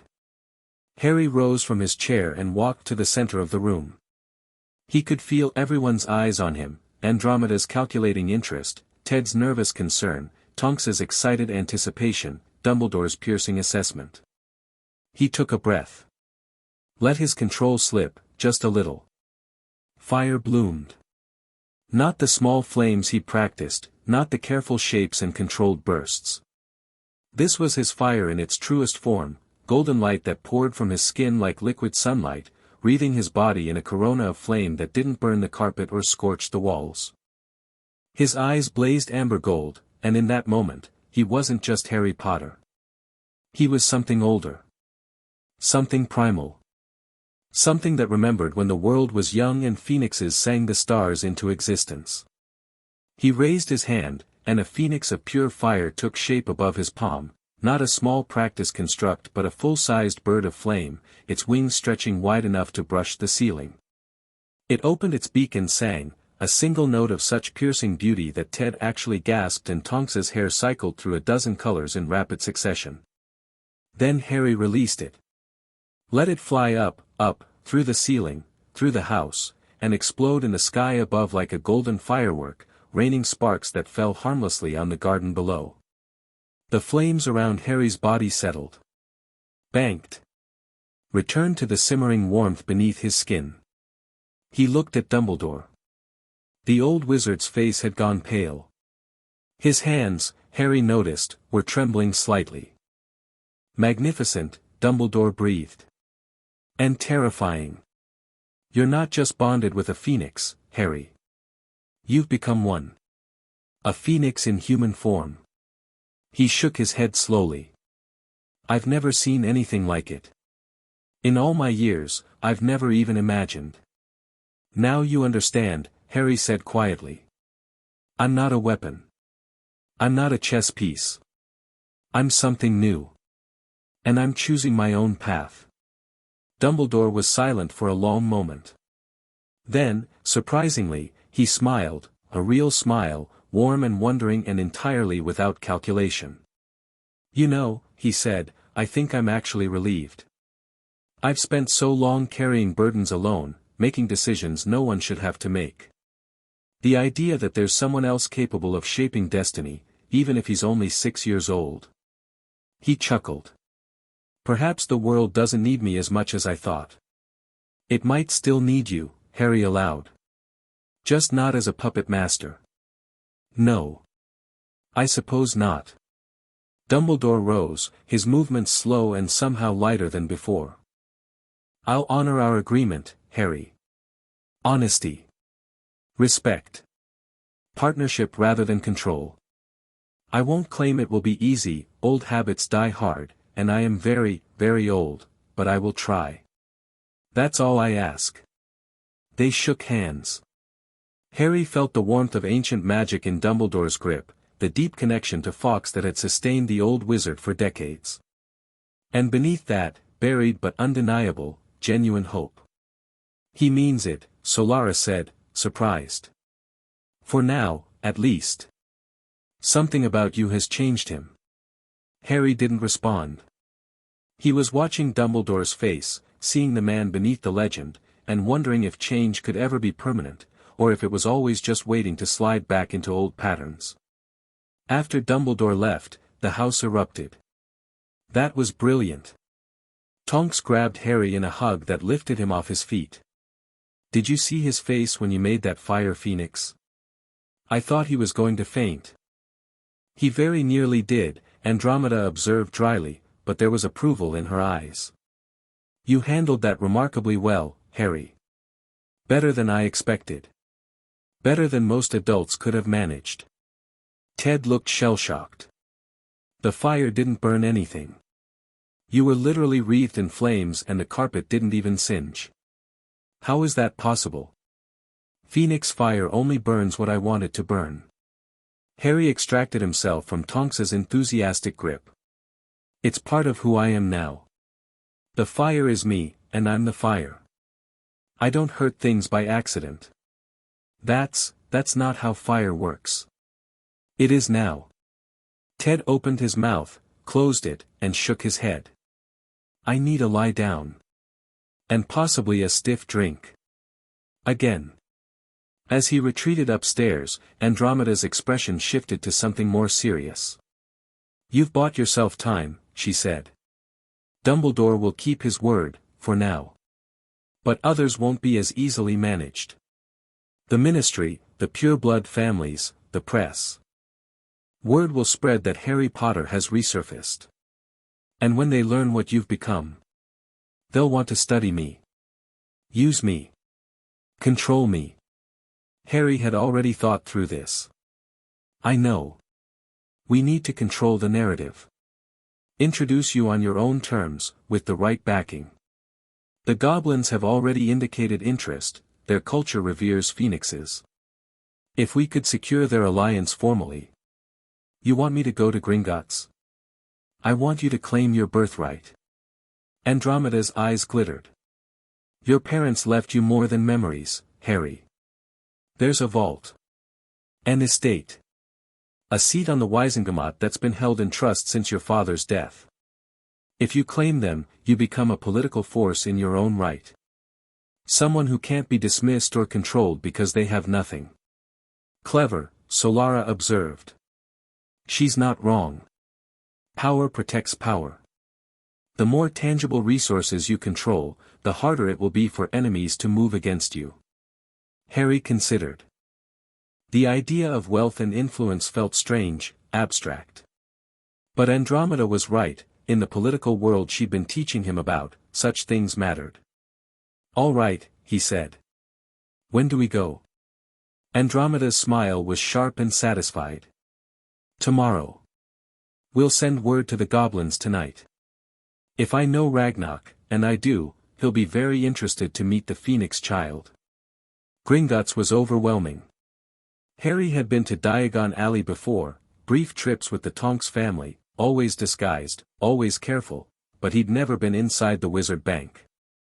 The marble columns stretched toward a ceiling lost in shadow. Goblins in immaculate suits bustled between stations, their sharp faces betraying no emotion as they weighed gold and processed transactions. And everywhere, there was magic. Harry could feel it humming through the stone, woven into every surface. Ancient protections, wards older than Hogwarts, power that made even his phoenix fire seem like a candle against a bonfire. This place was built with our cooperation, Solara murmured. Long ago, before the Keepers. Goblins and phoenixes worked together to create these protections. I can feel echoes of old friends in the stonework. Mr. Potter. A goblin approached, his teeth bared in what Harry had learned was a formal smile. I am Grip Hook. Director Ragnarok has requested a personal audience. If you and your companions will follow me. They were led through increasingly opulent hallways, past doors that radiated power, until they reached a chamber dominated by a massive desk carved from a single piece of obsidian. Behind it sat a goblin who radiated authority the way Harry radiated heat. Harry Potter. Ragnarok's voice was gravel over silk. Or should I call you Harry of the Golden Flame? The goblins have not seen a true phoenix-touched human since before the first bank was built. You are a living myth. Harry inclined his head respectfully. Director Ragnarok. Thank you for agreeing to meet with me. Agreeing? Something like amusement flickered across Ragnarok's face. I would have moved mountains to make this meeting happen. Please, sit. We have much to discuss. What followed was hours of negotiation, revelation, and carefully measured truth. The Potter vault contained more gold than Harry had ever imagined existed. His family had been wealthy for generations, their fortune built on magical inventions and careful investments. But more valuable than gold were the artifacts, journals, heirlooms, objects of power that had been locked away since his parents' death. This is a letter from your father, Ragnarok said, sliding a sealed envelope across the desk. Left with instructions to deliver it upon your first visit to the bank, assuming you reached your majority or could demonstrate magical competence. Given what you've shown today, I believe the latter condition is satisfied. Harry's hands trembled as he broke the seal. The parchment inside was covered in messy handwriting, and as he read, tears gathered in his eyes. Harry, if you're reading this, your mother and I are dead and you've grown up without us. I'm sorry. I'm so sorry, son.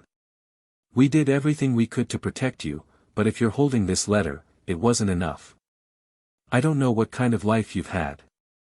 I don't know who raised you, or what you've been told about us, or whether you even remember our faces. But I need you to know this, we loved you. More than anything in the world. More than our own lives. You were our miracle, Harry.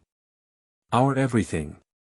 The vault contains our histories, our secrets, the knowledge we hope to pass on to you in person. There's a journal, my father's, and his father's before him, that explains things about the Potter line you'll need to understand. We weren't always just wizards, Harry. There's something old in our blood. Something powerful. Something that might explain why you were able to survive what killed us. Whatever you've become, whatever path you're walking, know that we'd be proud of you. Know that we're watching, somewhere, cheering you on. Know that you were loved from the first moment of your existence and will be loved until the last star burns out. Be brave, son. Be kind. Be everything we dreamed you could be. With all our love, Dad, and Mum, who's crying over my shoulder and telling me to stop being so maudlin. Harry's vision blurred. Golden tears tracked down his cheeks, falling onto the parchment without smudging the ink. Andromeda placed a gentle hand on his shoulder, and even Ragnarok looked away, giving him privacy to grieve. They loved you, Solara said softly. They still do. Love like that doesn't die. Harry folded the letter carefully and placed it inside his shirt, over his heart. He took a shaking breath, let his fire steady him, and looked up at Ragnarok. Thank you. His voice cracked. Thank you for giving me this. Ragnarok inclined his head. There is more. Your father mentioned the Potter journals. They've been examined by our curse breakers. Your family had impressive protections, but nothing that could harm you. Do you wish to take them today? Yes. Harry wiped his eyes, resolve hardening through his grief. Yes. I want to know everything. They returned to the Tonks house laden with shrunken chests and expanded bags, more wealth and knowledge than Harry had ever possessed. But his mind kept returning to his father's letter, to the mysterious hint about the Potter bloodline. Something old, Solara mused. Something powerful. Your father sensed it even without understanding. The potential was always there, Harry. I simply woke it up. What does that mean? I'm not certain. But I have suspicions. A flicker of ancient memory. There were humans, long ago, who could bond with phoenixes more easily than others. We called them flame-touched, people whose souls burned brighter, who resonated with our fire. They were rare, even then. But they existed. My family might be descended from them. It would explain much. Your natural affinity for the bond, the ease with which your magic integrated with mine, the power you've developed so quickly. If your ancestors carried phoenix essence in their blood, even diluted over generations. Harry's mind raced with implications. He wasn't just a wizard who'd happened to bond with a phoenix. He was the culmination of something ancient, a bloodline reaching back to times of myth. It should have felt overwhelming. Instead, it felt right. 2 months passed. Harry devoured his family's journals, learning about Potters who'd fought in magical wars, who'd invented spells, who'd died protecting what they loved. Each generation had known about the flame-touched heritage, had passed the knowledge down, had waited for the day when the old blood would wake. He was what they'd been waiting for. His training intensified. Andromeda brought in tutors, carefully vetted, sworn to secrecy, who taught him wand magic alongside his natural abilities. His first wand, purchased quietly from Ollivander under glamours and false names, was holly with a phoenix feather core. When he'd grasped it, the wand had erupted in golden flames that hadn't harmed the ancient wand maker but had certainly startled him. Curious, Ollivander had whispered, studying Harry with pale eyes that seemed to see too much. Very curious indeed. Harry learned transfiguration and charms, potions and herbology, the foundations of a magical education that would eventually take him to Hogwarts. But more importantly, he learned to integrate these skills with his phoenix nature, to weave spellwork through flame, to use his wand as a focus for fire that could heal or harm in equal measure. He also learned to fly. Not on a broom, though Tonks insisted on teaching him that too, cackling as he wobbled through the air, but truly fly. Wings of fire erupting from his shoulder blades, carrying him into the sky with each beat. The first time he managed it, rising above the Tonks' hidden garden with flames streaming behind him like a comet's tail, even Andromeda had looked impressed. You're becoming something magnificent, she said that night, watching him practice barrel rolls through the clouds. Something the world isn't ready for. Is the world ever ready for anything? No. She smiled, one of her rare genuine smiles. But it adapts. As will you. The attack came without warning. Harry was in the garden, practicing fire shapes in the evening twilight, when every protective ward on the Tonks property screamed at once. The sound was horrible, a discordant wail that drove spikes of pain through his skull and made Solara's presence flare with sudden, primal fear. Keepers. She screamed in his mind. Run. Harry, you have to run. But there was nowhere to run. Figures in dark robes were already pouring through the garden walls, their wands drawing symbols of binding light in the air. The wards shattered around them, ancient protections falling like cobwebs against their assault. Harry. Tonks burst from the back door, her wand raised, her hair blazing red with fury. Get inside. Get to the flue. The flue's blocked. Another robed figure emerged from the shadows, and Harry felt the cold iron of their magic pressing against his fire. No escape. No rescue. Just surrender. The figure pushed back their hood, revealing a woman's face, beautiful in an ageless way, with silver hair and eyes that held no warmth whatsoever. Seraphina, Solara breathed. The Keeper of Keepers. She's found us.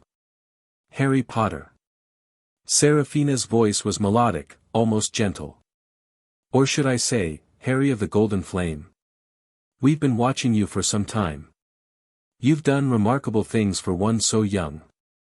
Bonded with one of our escaped specimens, claimed your family's legacy, learned to use powers that should have torn you apart. She smiled. We're impressed. I'm not interested in your approval. Harry's fire surged beneath his skin, fighting against the cold pressing in from all sides. What do you want? The same thing we've always wanted. Balance. Control. The containment of forces too dangerous to run free. Seraphina gestured at the robed figures surrounding them. Phoenix fire nearly destroyed the world once, millennia ago. Wild magic, unchecked power, chaos dressed in golden feathers. We formed the Keepers to ensure it never happened again. Lies, Solara snarled. They enslaved us. Drained us. Used our power to extend their miserable lives. Solara disagrees with your version of history, Harry said coldly. Solara is a fugitive and a fool. She ran rather than submit to the binding that would have let her power serve a greater purpose. Seraphina's smile didn't waver. But you, Harry, you're different. Human and Phoenix in one being. You could be the bridge we've been searching for. The key to controlling Phoenix magic without the need for chains. You want me to join you. I want you to understand. Phoenix fire in human hands is dangerous. You feel it, don't you? The rage. The burning desire to reduce your enemies to ash. Eventually, it will consume you. Unless someone teaches you to master it properly. She extended her hand. Come with us, Harry. Learn from us. Let us show you how to be what you were born to be. Harry looked at her hand. Looked at the cold calculation in her ageless eyes. Looked at Tonks behind him, wand raised, ready to fight impossible odds. And he made his choice. No. Fire exploded from him in all directions, not the controlled flames he'd practiced, but something rawer, wilder. Solara's rage mixed with his own, and for a moment, Harry wasn't just a boy. He was a force of nature. The garden became an inferno. Keeper agents screamed as their robes caught fire. Binding spells shattered against waves of golden flame. Even Seraphina staggered backward, her ancient protections flaring to absorb the heat. Tonks, go! Harry shouted. Get your parents, get out. I'm not leaving you. I can survive this. You can't. He sent a wave of fire toward the house, but this fire was different, golden warm rather than burning, wrapping around Tonks and pushing her toward the door. Go. She went. Not because she wanted to, but because his fire left her no choice. Harry turned to face Seraphina alone.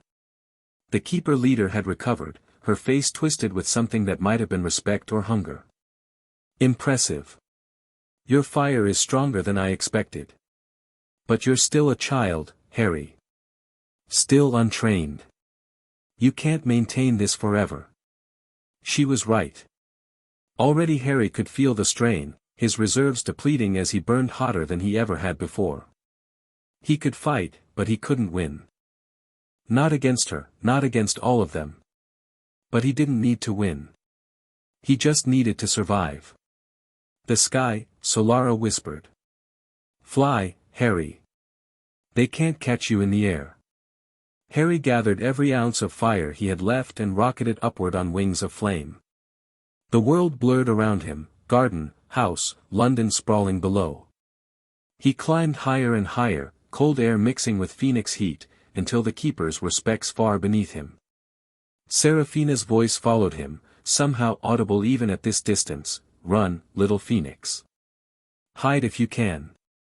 But know this, wherever you go, we'll find you. Whatever you do, we'll be watching. You belong to us, Harry Potter. You just don't know it yet. Harry fled into the night sky, flames streaming behind him, carrying nothing but his father's letter pressed against his heart and an ancient phoenix spirit screaming warnings in his mind. The Tonks house burned below. He could only hope the family had escaped. And somewhere in his chest, beside the fire and the fear, a cold certainty took root. This was just the beginning.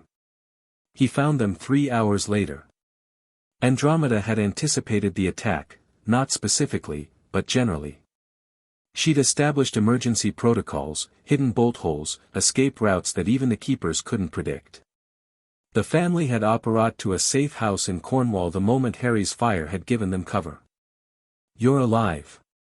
Tonks threw herself at him the instant he landed in the cottage's warded garden, her arms wrapping around him despite the residual heat that made his skin steam in the cool night air. "I thought, when you stayed behind, Phoenix, remember?" Harry's voice was hoarse, his reserves utterly depleted. "Takes more than a few dark wizards to put me down." They weren't just dark wizards. Andromeda emerged from the cottage doorway, her face pale but composed. "They were keepers. I thought they were extinct. They want you to think that." Harry extracted himself from Tonks's grip and stumbled toward the door. "Solara says they've been operating in secret for centuries. Hunting phoenixes, draining them for immortality ingredients. Their leader, Seraphina, she's ancient. Maybe 800 years old." Ted appeared behind his wife, looking shell-shocked but unharmed. 800 years? That's impossible. Phoenix blood extends life indefinitely, apparently. Harry made it inside and collapsed onto a worn couch. "She wants me to join them. To be some kind of key for controlling Phoenix magic without chains." "Of course she does." Andromeda began pacing, her political mind clearly racing. "A Phoenix-human hybrid would be invaluable to them. You can go places no bound Phoenix could, do things their captives never could." She stopped, her expression hardening. "We need to move faster than I planned. The goblins, Dumbledore, the neutral families, we need to build alliances before the keepers can move against you again." "That's your priority?" Tonks's voice rose. "Our house is a smoking crater and you're thinking about politics. Politics is how we survive." Andromeda's voice was sharp. "The keepers have existed for millennia because no one knows about them. Because they operate in shadows while the rest of the wizarding world remains ignorant. If we can expose them, bring them into the light." "They'll deny everything," Harry said quietly. "They have agents everywhere. Probably in the Ministry. Maybe at Hogwarts." He looked up, meeting Andromeda's eyes. "You can't fight them with politics alone. Then what do you suggest?" Harry's fire flickered weakly, exhausted but not extinguished. "Never extinguished. We gather proof. We find allies who know the truth, goblins, phoenixes if any free ones still exist, anyone else they've victimized. And when the time is right." His eyes blazed gold despite his fatigue. "We burn them. Root and branch. Until there's nothing left but ash and memory." Andromeda stared at him for a long moment. Then, slowly, she smiled. "You know," she said, "I think I'm going to enjoy watching you grow up." The next morning brought an unexpected visitor. Harry woke to the sound of birdsong, ordinary birdsong, not phoenix flame, and the smell of tea brewing. He'd slept deeper than he should have, his body demanding recovery time even as his mind screamed about the dangers pressing in from all sides.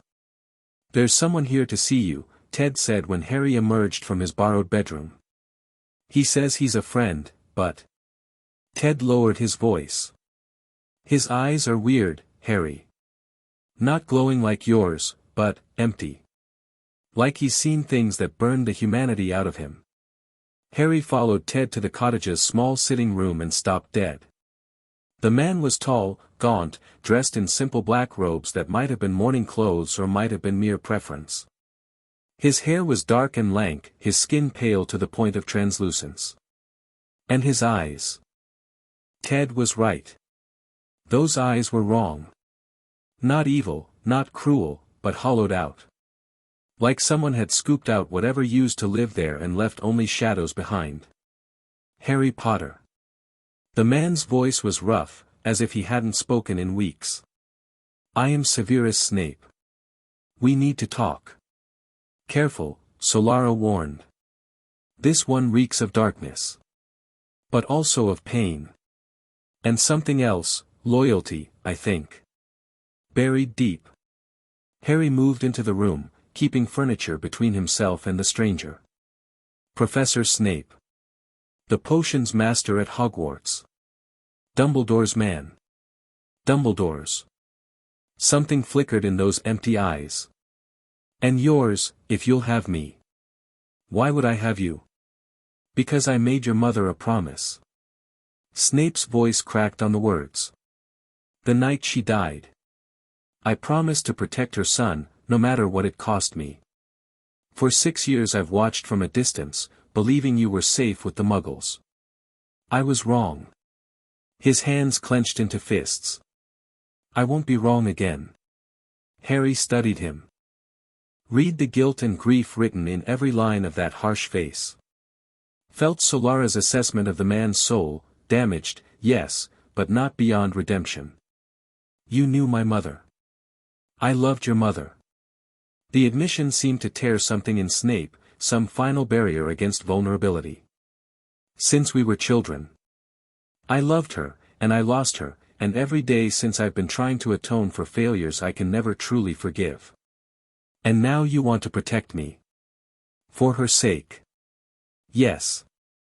Harry was quiet for a long moment. Then he nodded. Tell me about the keepers. Tell me everything you know. Snape's eyes widened slightly, the first genuine emotion Harry had seen from him. You know about the keepers. They attacked me last night. Their leader wants to use me for something. The key to controlling Phoenix magic, she called me. Harry's fire flickered. So yes, Professor. I know about the keepers. The question is, how do you? Snape sank into a chair, suddenly looking far older than his years. My mother was one of them. Not willingly, she was recruited, coerced, given no choice. When she tried to escape. He swallowed. They made an example of her. I was 11 years old. I'm sorry. Don't be. Be angry. Be ruthless. Be whatever you need to be to destroy them. Snape's eyes met Harry's, and for the first time, fire burned in those empty depths. I've spent my entire adult life preparing for this war. Building knowledge, cultivating connections, waiting for someone with the power to finally bring them down. And now you're here. A phoenix in human form. The weapon they fear most. I'm not a weapon. No. You're something better. Snape leaned forward. You're a leader.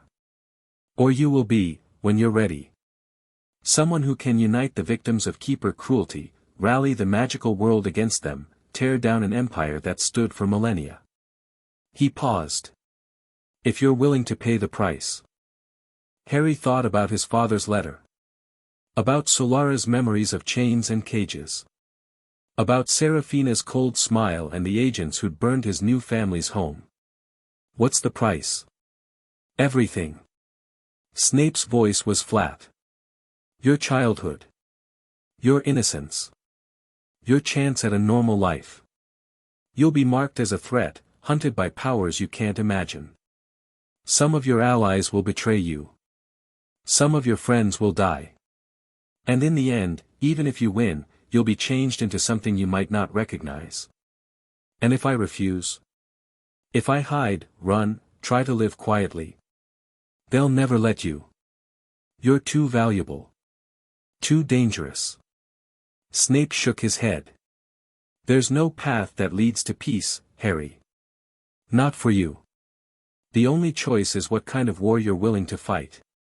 Harry stood. Walked to the window. Looked out at the Cornwall countryside, green and peaceful and utterly indifferent to the struggles of wizards and phoenixes and ancient orders of magical supremacists. He's right, Solara said quietly. I've been telling you since the beginning. The keepers won't stop. They can't stop. They've built their entire civilization around the control of Phoenix fire. If you exist free, you're proof that their control is an illusion. Andromeda wants to build political alliances. Ragnarok and the goblins are willing to help. Dumbledore claims to be an ally, even if I don't trust him completely. Harry turned back to Snape. What do you bring to the table? Knowledge. Connections within their organization that even they don't know about. And this. Snape reached into his robes and withdrew a small crystal vial filled with liquid gold. Phoenix tears. Harvested from your mother in the hours before her death. Harry's fire flared. What?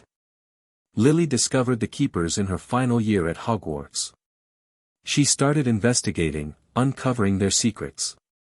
They tried to recruit her, she had talent they wanted. When she refused. Snape's voice faltered. They arranged for Voldemort to target your family.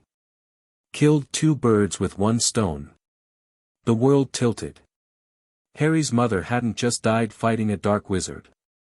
She died because she threatened an ancient conspiracy. Because she tried to do exactly what Harry was contemplating now. The tears, Snape continued. She harvested them from Fawkes, through methods I don't fully understand. Dumbledore's Phoenix, but loyal to her in ways even Dumbledore didn't know. They're unbound Phoenix tears, not tainted by keeper magic. They could heal wounds their binding can cause. Harry reached out slowly and took the vial. The liquid inside felt warm against his palm, familiar, resonant with power he recognized as kin to his own. Why give this to me? Because you're her son. Because you'll need every advantage you can get. And because. Snape's empty eyes met Harry's blazing ones. Because she would have wanted me to. Harry closed his fingers around the vial. His fire wrapped around it protectively, integrating it with his own essence. All right, Professor Snape. You want to help destroy the keepers. Harry's voice was hard, older than his years. Then welcome to the war. Chapter 2 and Chapter 3, The Old Man's Gambit. The safe house in Cornwall lasted 3 days before Andromeda declared it compromised. Too many people know we're here, she said, directing the packing with military efficiency. Snape's arrival was observed. The goblins sent a messenger. And I've received 4 owls from ministry contacts asking pointed questions about Harry's whereabouts. She sealed another trunk with a flick of her wand. We need to move somewhere the keepers can't easily reach. Where exactly is that? Ted asked, levitating boxes toward the fireplace. They attacked our home in the middle of London. They have agents everywhere. Is anywhere truly safe? Hogwarts, Snape said quietly. He'd been lurking in corners since his arrival, uncomfortable with family dynamics he clearly didn't understand. The castle's wards predate the keepers. Dumbledore has spent decades strengthening them. Even Seraphina would think twice before attacking there. Harry's too young for Hogwarts, Tonks protested. He won't be 11 for years. The age restriction is for students. There's no rule against residents. Snape's dark eyes found Harry across the room. Dumbledore has already offered sanctuary. I suggest we take it. Harry felt Solara's unease ripple through their bond. The old wizard's territory. His rules. His control. But also his protection, Harry replied internally. And access to the largest magical library in Britain. Knowledge we need. True. Just don't forget that every gift from Dumbledore comes with strings attached. The decision was made by sunset. They would travel to Hogwarts, not by flow, which could be monitored, but by a method Snape called appropriately theatrical. Thestrals, he explained as they gathered in the cottage's garden. Invisible to most, fast enough to outrun pursuit, and completely untraceable. Hagrid keeps a herd at Hogwarts. He's sending a flight to collect us. Invisible horses. Ted looked slightly green. I'll be riding an invisible horse through the sky. They're not horses. They're, Snape paused, clearly searching for words. You'll see. Or rather, you won't. The Thestrals arrived at moonrise, skeletal, leathery-winged creatures that materialized from the darkness like nightmares given form. Harry could see them clearly, their white eyes gleaming with strange intelligence. So could Snape, whose face tightened at the sight. You can see them, Harry said quietly. Anyone who has witnessed death can see Thestrals. Snape's voice was flat. I've witnessed quite a lot. Tonks and Ted couldn't see the creatures at all, which led to an awkward few minutes of them being helped onto mounts they couldn't perceive. Andromeda, Harry noticed, could see them perfectly well, though she said nothing about what deaths had given her that ability. They flew north through the night, the Thestrals carrying them over sleeping towns and darkened countryside. Harry's fire kept the cold at bay, warmth radiating from his skin to comfort his companions. Below, Britain scrolled past like a map coming to life. I flew this route once, Solara murmured. Centuries ago. The land looked different then. Wilder. More forests, fewer farms. But the stars were the same. Tell me about it, Harry whispered, and she did, stories of ancient Britain, of magical creatures that had since faded to myth, of a time when phoenixes flew freely and humans looked up in wonder rather than greed. Dawn found them descending toward a castle that defied description. Hogwarts rose from the Scottish Highlands like something from a fever dream, towers and turrets, bridges and battlements, a sprawling stone labyrinth that seemed to shift and change even as Harry watched. Magic saturated the air so thickly he could taste it, and his fire responded eagerly, recognizing kindred power. Old, Solara breathed. Older than I expected. The founders built well. They landed in a courtyard where a figure waited, tall, silver-bearded, dressed in robes of midnight blue. Dumbledore raised a hand in greeting as they dismounted, his expression welcoming but his eyes sharp with calculation. Harry. Andromeda. I'm glad you accepted my invitation. His gaze swept over their group, lingering on Snape. Severus. I wasn't expecting you until tomorrow. Circumstances changed. Snape's voice was carefully neutral. The keepers moved faster than anticipated. Yes. I've heard. Dumbledore's twinkle dimmed. We have much to discuss. But first, let's get everyone settled. The castle has prepared quarters in the guest wing, comfortable, well-warded, and close to the library for those inclined toward research. He gestured, and house elves appeared to collect their luggage. Harry watched them work with curiosity, small creatures with large ears and larger eyes, their movements quick and eager. Bound, Solara noted with distaste. Not as harshly as phoenixes, but bound nonetheless. Another form of magical servitude. Harry filed that observation away. One battle at a time. The quarters were more than comfortable, they were luxurious. Harry's room featured a massive four-poster bed, a fireplace that crackled with welcoming flames, and windows that looked out over the Black Lake.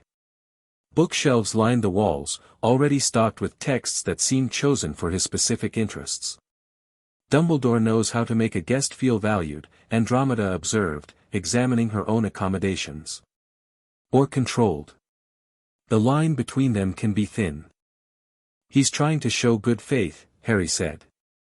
Whether he means it or not, we should take advantage. I want access to the restricted section of the library. That can be arranged. Dumbledore's voice came from the doorway, where he'd appeared without anyone noticing. Though I'm curious what subjects interest you specifically. Harry turned to face him, letting his fire flicker visibly beneath his skin. A reminder of what he was. Phoenix history. Keeper history. The binding magic they used to enslave magical creatures. And anything about the Hollow King. Dumbledore's expression didn't change, but something shifted behind his eyes. The Hollow King. Now that's a name I haven't heard in many years. Where did you learn it? Solara's memories. She calls him, the one who devours flame. Says he was sealed away millennia ago, but that. Harry hesitated, then pushed forward. That the seal weakens when phoenix fire burns in the mortal world. That my awakening has started some kind of countdown. Silence stretched between them. When Dumbledore finally spoke, his voice was grave. There are things I've suspected for some time. Things I've avoided confirming because confirmation would mean facing them. He moved into the room, suddenly looking every one of his many years. May I sit? Harry nodded. Dumbledore lowered himself into an armchair, and for a moment he was just an old man, tired, burdened, wrestling with secrets too heavy to carry alone. The Hollow King is real, he said quietly. I've known since I bonded with Fawkes, decades ago. Through our connection, I glimpsed fragments of Phoenix memory, the same memories Solara carries. I saw the fall of Luminos. I saw the Keepers rise. And I saw what they created to justify their enslavement of your kind. He knows, Solara breathed. He's known all along and said nothing. Why didn't you tell anyone? Harry demanded. If you knew what the Keepers were doing, what would I have said? Who would have believed me? Dumbledore's voice was bitter. The Keepers have spent millennia erasing evidence of their existence. Any wizard who spoke against them was discredited, disappeared, or worse. I was young, ambitious, convinced I could change the world through politics and persuasion. By the time I understood the true scope of their power, you'd already compromised too much to fight them directly. Yes. The admission seemed to cost him. I told myself I was playing a longer game. Building strength, gathering allies, waiting for the right moment. But the moment never came, and the years kept passing, and somewhere along the way, waiting became habit. Harry studied the old wizard, the lines on his face, the weariness in his eyes, the genuine shame beneath his composure. This wasn't the confident manipulator Andromeda had warned about. This was a man confronting his own failures. And now? Harry asked. What changes now? You change everything. Dumbledore met his gaze. You're what I've been waiting for without knowing it. A phoenix-human hybrid, free of keeper control, powerful enough to challenge them directly. Your existence proves their containment has failed. It gives hope to everyone they've oppressed. I'm also 6 years old. 7, actually. Your birthday was last week. Dumbledore smiled slightly. And yes, you're young. Too young for the burden you're carrying. But age has never been the measure of a person's worth. I've known adults who were children in everything but years, and children who were wiser than any sage. He leaned forward, his blue eyes intent. I can't undo my years of inaction, Harry. I can't take back the time I wasted or the lives I failed to save. But I can offer you everything I have now, my knowledge, my resources, my connections. Not as your master, but as your ally. Whatever you decide to do about the Keepers, I'll support you. Even if I decide to burn them all. Even then. Though I'd hope you'd consider less destructive options first. Dumbledore's smile was sad. Fire is a powerful tool, Harry, but it's not the only one. Sometimes the most effective victories are won without anyone being consumed. He's sincere, Solara said, surprised. His guilt is genuine. Whatever his faults, he truly wants to help now. Harry considered. He didn't fully trust Dumbledore, might never fully trust him, but the old wizard's remorse was real. And his resources were considerable. All right, Harry said finally. Alliance. But I have conditions. Name them. Complete honesty. No more secrets about my past, my family, or the prophecy. If there's information I need, you tell me without waiting for me to ask. Agreed. Access to everything.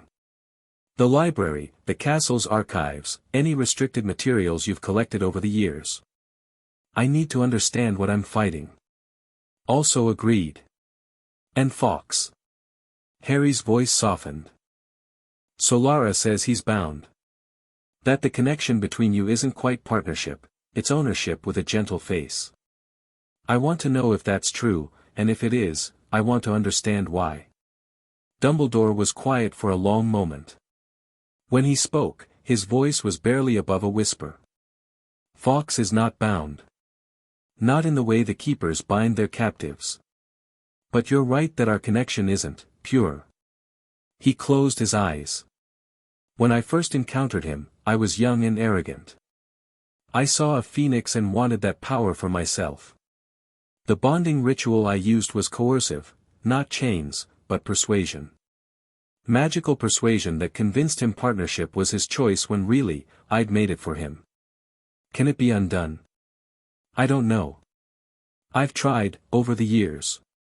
But the magic is deep now, woven into both our souls. Breaking it might kill him. Might kill us both. Dumbledore opened his eyes, and they were bright with unshed tears. I live with that guilt every day, Harry. Every time he sings, every time he heals me, I remember what I took from him. The choice I should have let him make freely. Harry's fire flickered with complex emotions, anger at the violation, sympathy for the regret, hope that understanding might lead to healing. I'll try to help, he said. If there's a way to free him without harm, Solara might know it. She was ancient before the keepers rose. She remembers things they've tried to erase. Dumbledore bowed his head. Thank you, Harry. That's more than I deserve. They sat in silence for a moment, two unlikely allies bound by circumstance and choice. Then Dumbledore straightened, his composure returning. The restricted section is yours. I'll inform the librarian.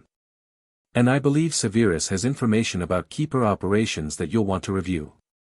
He rose, moving toward the door. We'll speak more tomorrow. For now, rest.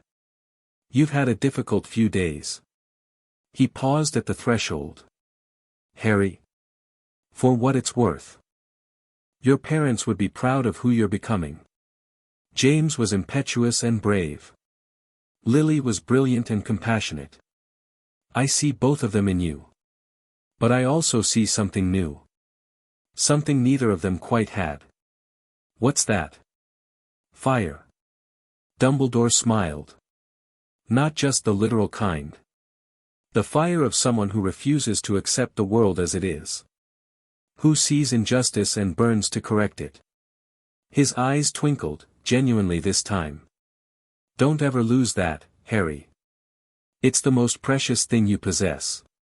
He left. Harry stared at the empty doorway for a long time, Solara's warmth curling through his mind like a contented cat. That went better than expected, she observed. He's complicated, Harry replied. Guilty and sincere and manipulative all at once. I don't know if I can ever fully trust him. Perhaps not. But trust isn't binary, little phoenix. You can trust someone with some things and not others. You can accept their help while remaining vigilant about their motives. A pulse of ancient wisdom. The world is rarely divided into allies and enemies. Most people are both, depending on circumstance. Harry nodded slowly, letting that truth settle into his bones. Then he turned to the window, looking out at the lake where something massive briefly broke the surface before diving again. Let's go explore the library. The Hogwarts library was a cathedral of knowledge. Shelves stretched toward a ceiling lost in shadow, row after row of books extending beyond what should have been physically possible. The air smelled of old paper and preservation spells, and magic hummed through every surface, protective enchantments, organizational charms, and something older, something that felt almost alive. The library contains over 100,000 volumes, said the woman who greeted them at the entrance. She was severe-looking, with half-moon spectacles and an expression that suggested improper book handling would be punished severely. The restricted section adds another 20,000. I am Madam Pants. Headmaster Dumbledore has informed me of your special access. Her tone made clear what she thought of special access. "Thank you, Madam Pants." Harry kept his voice respectful. Solara had warned him about librarians. They were the same in every culture, fiercely protective of their domains. "I'll treat your books with appropriate care." Her expression softened fractionally. "See that you do. The restricted section is through that gate. Mind the chains on some of the more dangerous texts, they bite." The restricted section was darker, dustier, and distinctly more ominous than the main library. Books here radiated power, some beneficent, some decidedly not. Several were bound in materials Harry didn't want to identify, and one shelf contained volumes that screamed faintly when he passed. "The accumulated knowledge of 1,000 years," Solara murmured. "Some of this predates even me." Harry found a reading alcove and began his search. Phoenix history first, what the wizarding world remembered, which proved to be frustratingly little. Most texts treated phoenixes as rare magical creatures, valued for their tears and feathers, occasionally bonding with powerful wizards. The idea that they'd once been an intelligent species with their own civilization was never mentioned. "They erased us," Solara said, her voice heavy with old grief. "Rewrote history until only fragments remained. And those fragments were twisted, made to serve keeper narratives." "There has to be something," Harry muttered, pulling another book from the shelf. "Someone must have kept the true records. Try this one." Snape emerged from the shadows between shelves, a massive tome cradled in his arms. His movements were eerily silent. Harry's fire hadn't even flickered at his approach. "Encyclopedia Obscura," Snape explained, setting the book on Harry's table. "Published in 1453, before the keepers completed their historical revision. It was supposed to have been destroyed. This copy survived in my mother's collection." The book was ancient, its leather binding cracked and faded, but the pages inside were preserved by spells that still hummed with power. Harry opened it carefully, and Solara gasped in his mind. That's Phoenix script. I haven't seen Phoenix script in centuries." The text was indeed written in a flowing, flame-like script that shifted and danced on the page. But as Harry looked at it, meaning began to emerge, not translation exactly, but understanding, flowing through his bond with Solara. "I can read it," he breathed. "Your Phoenix nature translates it for you." Snape settled into a chair across from Harry. "I can make out fragments. My mother taught me some of the old languages, but you'll understand it fully." Harry bent over the book and began to read. The entries on phoenixes were extensive, not the sparse, clinical descriptions found in modern texts, but rich, detailed accounts of Phoenix culture, history, and magic. He learned about the founding of Luminos, the great city of flame. About the alliance between phoenixes and humans that had created wonders lost to modern memory. About the slow corruption that crept in as some humans began to covet Phoenix power rather than partner with it. And he learned about the Hollow King. The entity known as the Hollow King was created in the year humans count as 847 BCE, the text explained. Keeper artificers, seeking to justify their enslavement of phoenixes, constructed a magical prison containing a fragment of captured phoenix essence. This essence was corrupted, twisted, made to consume rather than create. The result was an entity of pure hunger, a void that devoured flame. The Keepers released the Hollow King during the siege of Luminos, presenting it as an ancient evil that only their binding magic could contain. Phoenixes, faced with what appeared to be an existential threat, accepted Keeper protection. By the time they understood the truth, it was too late. The chains were already in place. The Hollow King was sealed after Luminos fell, not destroyed, for destruction proved impossible. The Keepers maintained the seal, using it as ongoing proof of their necessity. "See what we protect you from," they say, while hiding that they created the monster in the first place. Harry's fire blazed. The book's pages fluttered in the sudden heat, and he forced himself to calm down before he accidentally incinerated irreplaceable history. "They created it," he said through gritted teeth. "The thing they claim to protect the world from, they made it themselves.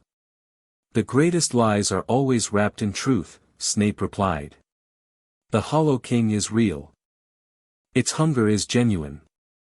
The fact that the Keepers manufactured the threat doesn't make it any less dangerous. And my existence weakens the seal. Possibly. Or possibly that's another Keeper lie, meant to make you doubt yourself. Snape's dark eyes were unreadable. The only way to know for certain is to examine the seal itself. Where is it? I don't know. No one knows, outside the Keeper inner circle. But there are clues scattered through old texts, if you know where to look. Snape gestured at the library around them. That's why you're here, isn't it? To find answers. Harry nodded slowly. And to prepare. The Keepers will come for me again. Next time, I want to be ready. Then let's begin. The weeks that followed established a routine. Mornings, Harry trained with Snape, not just magic, but strategy. The potions master had a mind like a razor, seeing angles and possibilities that Harry missed. They played endless games of chess, Snape won consistently, and analyzed historical conflicts. Harry learned to identify patterns, weaknesses, points of leverage. The Keepers have three main vulnerabilities, Snape explained during one session. First, their dependence on Phoenix essence. Without regular supplies, their immortality fades. Second, their secrecy. Their power depends on operating in shadows, exposure would weaken them significantly. Third, their arrogance. They've controlled the narrative for so long they've forgotten what it means to face genuine opposition. How do we exploit those vulnerabilities? Carefully. Methodically. One piece at a time. Snape moved a knight on their chessboard. Your instinct is to strike hard and fast, Phoenix nature, I suppose. But the Keepers didn't build their empire through direct confrontation. They built it through patience, manipulation, and relentless incremental progress. You want me to beat them at their own game. I want you to survive long enough to beat them at all. Snape's voice sharpened. You're powerful, Harry. Perhaps the most powerful magical being I've ever encountered. But power alone isn't enough. You need intelligence. Patience. The ability to think 3 moves ahead and sacrifice tactical advantage for strategic gain. Harry absorbed this. The Phoenix part of him chafed at the idea of patience. Fire wanted to burn, to consume, to reduce enemies to ash. But the human part understood. He was fighting an enemy that had endured for millennia. Quick solutions wouldn't work. Teach me, he said. Snape's thin lips curved in something approaching a smile. I intend to. Afternoons belonged to the library. Harry worked through the Encyclopedia Obscura systematically, extracting every piece of information about Phoenixes, Keepers, and the Hollow King. He cross-referenced with other texts, building a picture of the true history that had been hidden for so long. Solara helped, her memories filling in gaps the books couldn't address. She showed him the faces of Keeper leaders through the ages. Serafina was the current head, but before her there had been others, some worse, some merely terrible.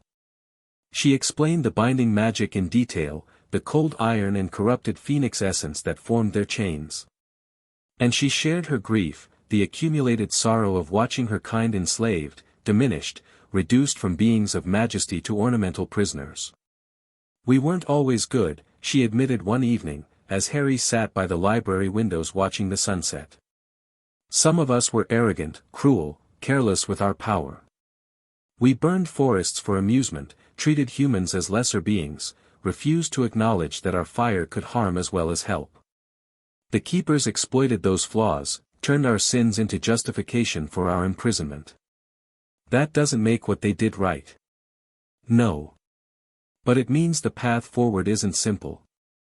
Even if we destroy the Keepers, Phoenixes will need to change. We'll need to rebuild trust, prove we've learned from our mistakes. A pulse of ancient wisdom. Freedom isn't just the absence of chains. It's the responsibility that comes with being unchained. Evenings were for family, dinner with the Tonks clan and whoever else was present. Dumbledore joined them occasionally, sharing stories of the wizarding world that made Tonks laugh and made Andromeda assess political implications. Snape rarely attended, preferring solitude, but when he did, Harry noticed how he watched the interactions with something like hunger in his empty eyes. "He's never had this," Solara observed. "Family. Belonging. He doesn't know how to want it without fearing it will be taken away." Harry made a point of including Snape when he could, asking his opinion, seeking his expertise, treating him as an equal rather than a servant or a tool. The first few times, Snape seemed confused by the attention. Gradually, almost imperceptibly, he began to relax. "You're doing something dangerous," Andromeda warned Harry one night after dinner. "Severus Snape is not a pet to be adopted. He has his own agenda, his own loyalties, his own darkness." "I know. But he's also alone, and he's trying to do the right thing. That counts for something. It counts for something to you. The question is whether it counts for enough to him." She studied Harry with her sharp black eyes. "You're collecting allies, Harry. Building a coalition. But not everyone who joins your cause will stay loyal when the pressure mounts. Are you warning me about Snape specifically, or just in general?" "Both." Andromeda's smile was thin. "I like you, Harry. More than I expected to. But I also know how these games are played. In the end, everyone protects their own interests. The trick is finding people whose interests align with yours closely enough that betrayal becomes impractical." Harry considered this. "What are your interests, Andromeda?" "My daughter's safety. My family's restoration. And perhaps." She hesitated. "Perhaps a wizarding world that doesn't force people to choose between their conscience and their survival. Those sound like interests I can align with. For now." Her smile warmed slightly. "That's all any alliance ever is, Harry. For now. The skill is in making now last as long as possible." Spring came to Hogwarts in an explosion of color. The grounds transformed from winter gray to vibrant green, flowers blooming in gardens that hadn't been planted by human hands. Harry spent more time outside, letting his fire dance with the sunlight, feeling the castle's ancient magic respond to his presence. He'd been at Hogwarts for 4 months when Dumbledore called a meeting in his office. The office was exactly as Harry expected, cluttered with strange instruments, lined with portraits of former headmasters, dominated by a massive desk behind which Dumbledore sat like a king on his throne. But Harry's attention went immediately to the golden bird perched on a stand near the window. Fawkes. The phoenix was beautiful, scarlet and gold feathers gleaming in the afternoon light, dark eyes wise and ancient. But there was something muted about him, something dimmed. The fire that should have blazed from his form was banked low, controlled, contained. "Brother," Solara breathed, and Harry felt her grief like a physical weight. "What have they done to you?" Fawkes turned his head, regarding Harry with an intensity that seemed to pierce straight through to his soul. For a moment, something flickered in those ancient eyes, recognition. Hope. Then the moment passed, and Fawkes looked away. "He feels you," Dumbledore said quietly. "He's felt you since you arrived at the castle. The presence of another phoenix, even one in human form, affects him deeply.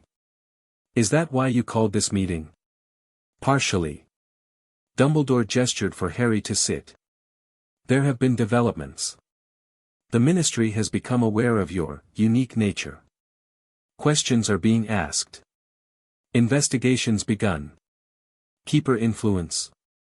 "Almost certainly. They have agents throughout the Ministry's upper ranks.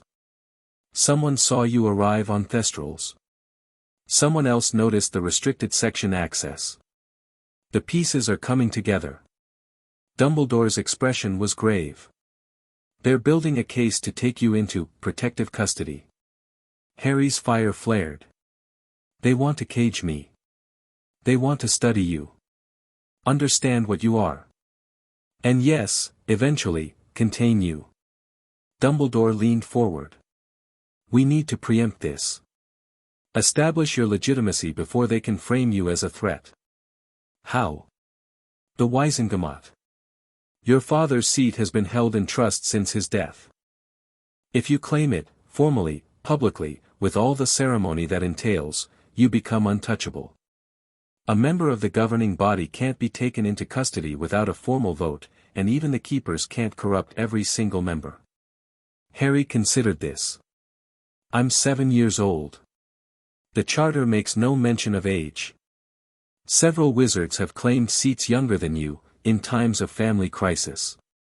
Dumbledore's twinkle was back, but with an edge to it. Besides, you're rather more than 7, aren't you? Phoenix touched, ancient-souled, carrying memories that span millennia. If anyone can stand before the Waisengamot and command respect, it's you. He's right, Solara admitted.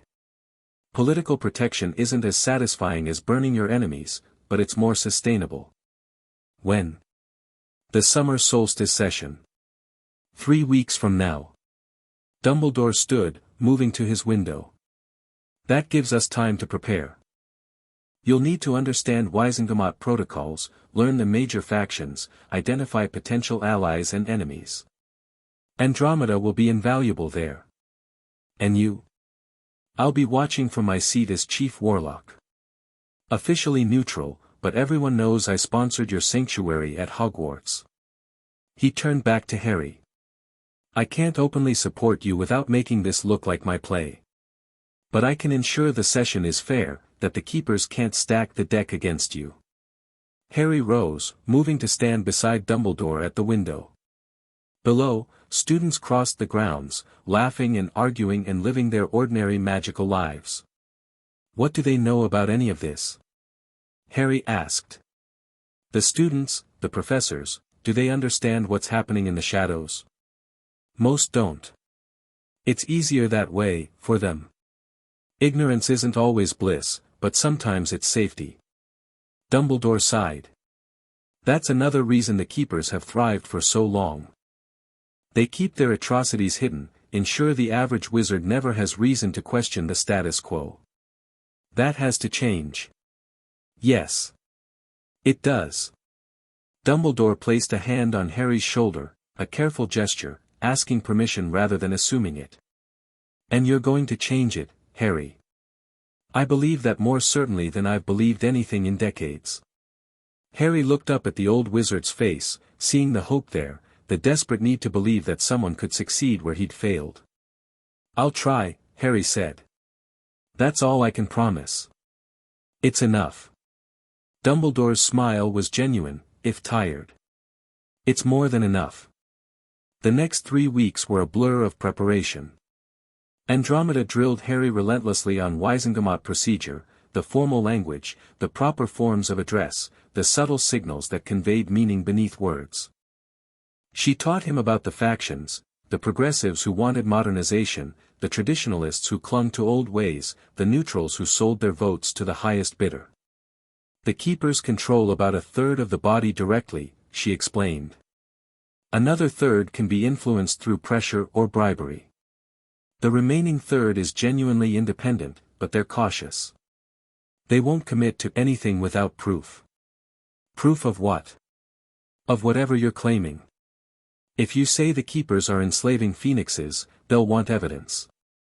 If you say Seraphina is 800 years old, they'll want documentation. Andromeda's expression was grim. The truth isn't enough, Harry. You need verifiable truth. Something that can't be denied or explained away. Harry thought about the Encyclopedia Obscura, the ancient texts he'd been studying. What if I could prove that Phoenix history has been falsified? Show them the original records. That would be a start. But the keepers will claim the records are forgeries. You need something more immediate. Something they can't wave away as ancient history. The binding magic, Solara suggested. If you could demonstrate it, show them a keeper binding in action, they'd have to acknowledge its existence. I'd need a keeper to demonstrate, Harry pointed out. And somehow I don't think they'll volunteer. Snape, who'd been listening from his usual shadowed corner, stepped forward. There might be a way. The binding magic leaves traces, signatures that persist even after the bonds are broken. If we could find a victim, someone who's been bound and escaped. Where would we find someone like that? Gringotts. Snape's dark eyes glittered. The goblins have long memories. They remember when phoenixes were free, and they've sheltered escapees over the centuries. If there's a phoenix who survived keeper captivity, the goblins will know. Harry felt Solara's sudden attention. He's right. The goblins were always our allies, even when everyone else abandoned us. If any of my kind survived. Arrange a meeting, Harry told Snape. Director Ragnarok and I have already established contact. Tell him I need to discuss phoenixes specifically. Snape nodded and melted back into the shadows, leaving Harry to contemplate the possibilities. Hope, Solara whispered. I haven't felt hope like this in centuries. Be careful with it, little one. Hope can be more dangerous than despair. Everything's dangerous, Harry replied. The trick is surviving it anyway. The meeting with Ragnarok took place in the deep vaults of Gringotts, far below the streets of London. Harry travelled by foot to the public lobby, then descended through a maze of tunnels and elevators that seemed to burrow toward the Earth's core. The deep vaults predate the bank itself, Ragnarok explained as they walked. His voice echoed off stone walls carved with runes that pulsed with ancient power. We built them as refuges, in times when the surface was too dangerous. During the Keeper Wars, they sheltered many who would otherwise have been lost. Including phoenixes. Ragnarok stopped walking. His eyes, dark and shrewd, assessed Harry carefully. You know more than most humans about our history. I suppose Solara has been educating you. She has. She speaks of the goblins as allies, as friends. She remembers a time when your people and hers worked together. That time ended long ago. When the keepers rose, the phoenixes asked for our help. We gave what we could, but it wasn't enough. Ragnarok's voice was heavy with old guilt. They fell. We survived. That has been the weight on our people ever since. I'm not here to assign blame. I'm here to ask if any phoenixes survived. If there's anyone who could testify to what the keepers do. Ragnarok was silent for a long moment. Then he resumed walking, leading Harry deeper into the tunnels. There is one, he said finally.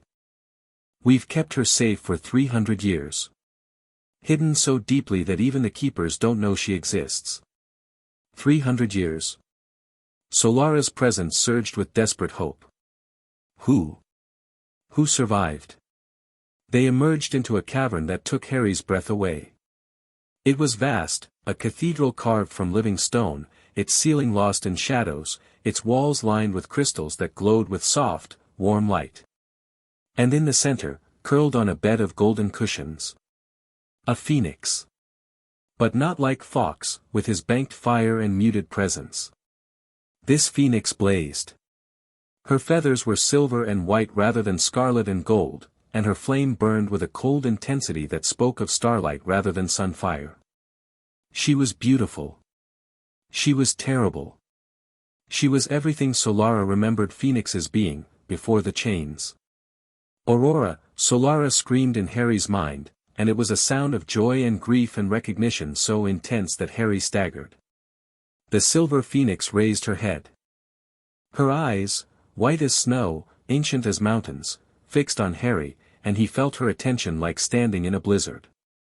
The hybrid, she said, and her voice was music, was wind, was the sound of ice forming on still water. The child who carries Solara's fire. I felt you awaken, months ago. I wondered when you would find me. Harry approached slowly, his own fire instinctively banking in response to her cold. Your Aurora. Solara's sister, Solara finished. My youngest sister, who I thought died in the fall of Luminos. I nearly did. Aurora's form shifted, and suddenly she wasn't a phoenix anymore, she was a woman, tall and pale, with hair like spun silver and eyes that held the memory of stars. The keepers caught me.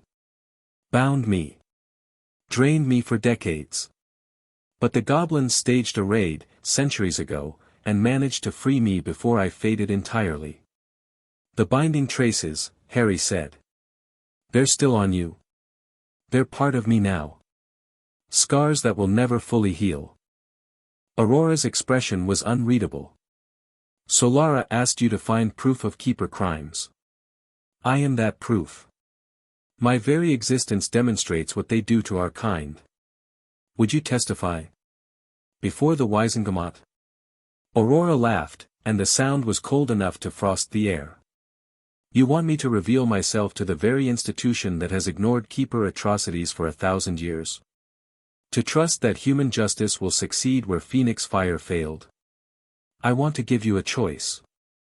Harry met her winter-white eyes without flinching. For centuries, you've been hiding. Surviving. Waiting for something to change.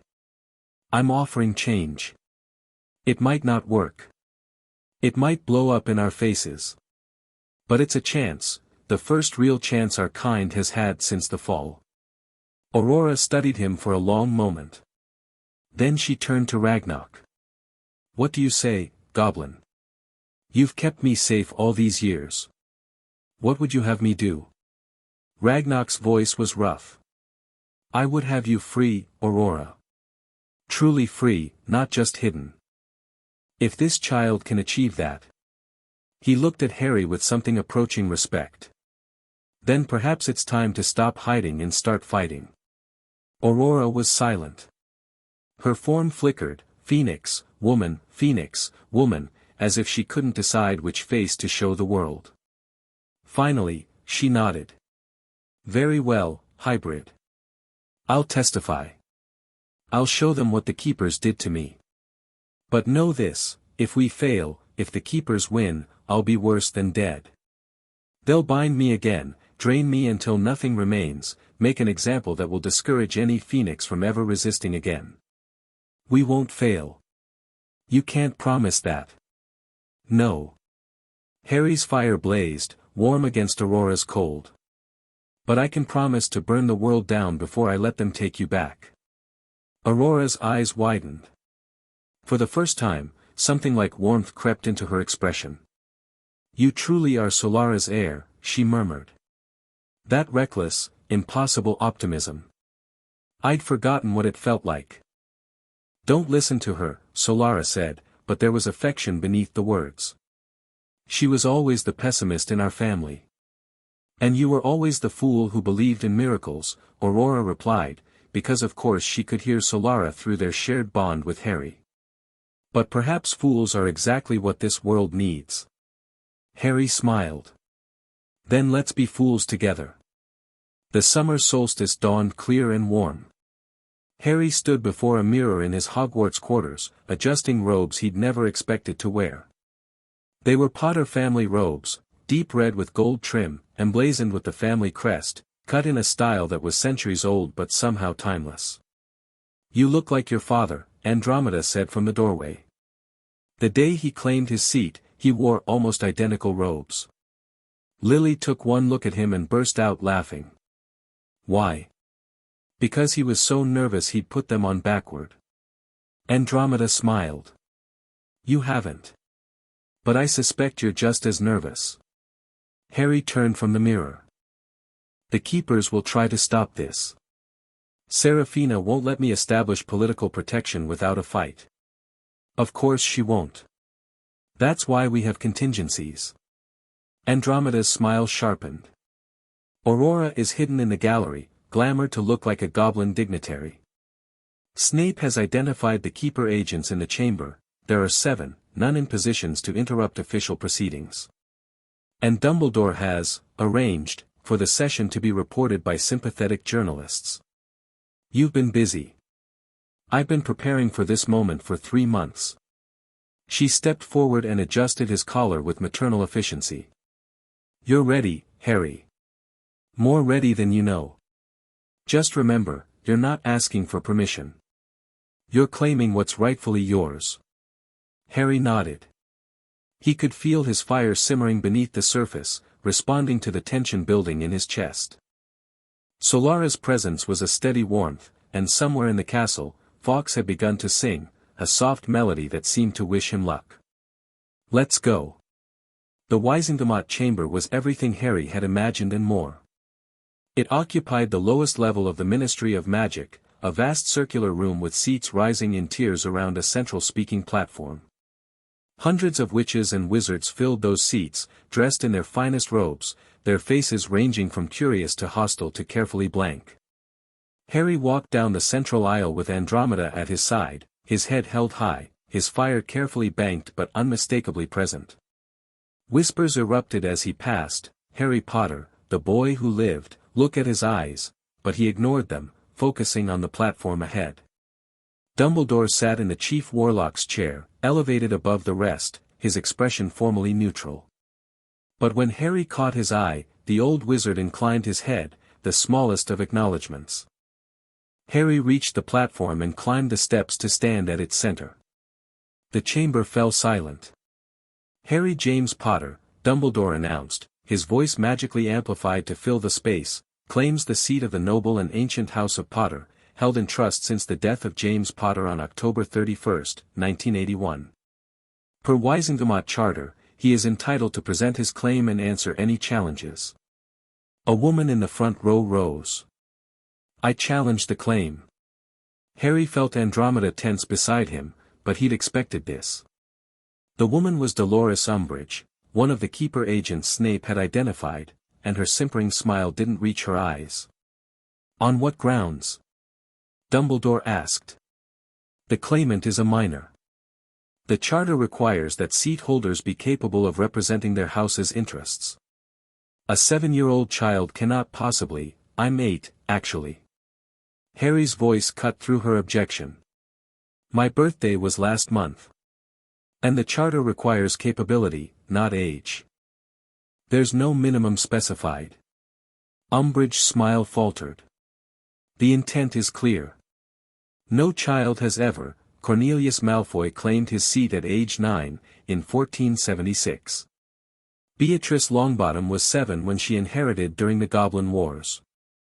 Harry had memorized every precedent Andromeda could find. The charter exists to ensure continuity of representation, not to establish arbitrary restrictions. Mutters ran through the chamber. Umbridge's face reddened. "The child has clearly been coached.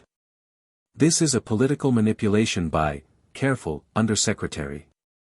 Dumbledore's voice was mild, but carried an edge. "Accusing a claimant of manipulation without evidence is itself grounds for censure." Umbridge sat down, fuming. "Are there other challenges?" Dumbledore asked. Silence.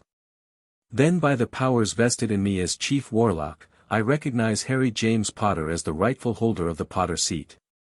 Welcome to the Wizengamot, Lord Potter." The title felt strange on Harry's shoulders, heavier than the robes, more binding than any chain. But he accepted it, nodding to Dumbledore and taking his place in the seat that had waited for him since before he was born. Andromeda settled into a visitor's chair behind him. "Well done," she murmured. "That's only the beginning, but it's an important beginning." Harry didn't respond. He was watching the other seats, reading faces, identifying allies and enemies.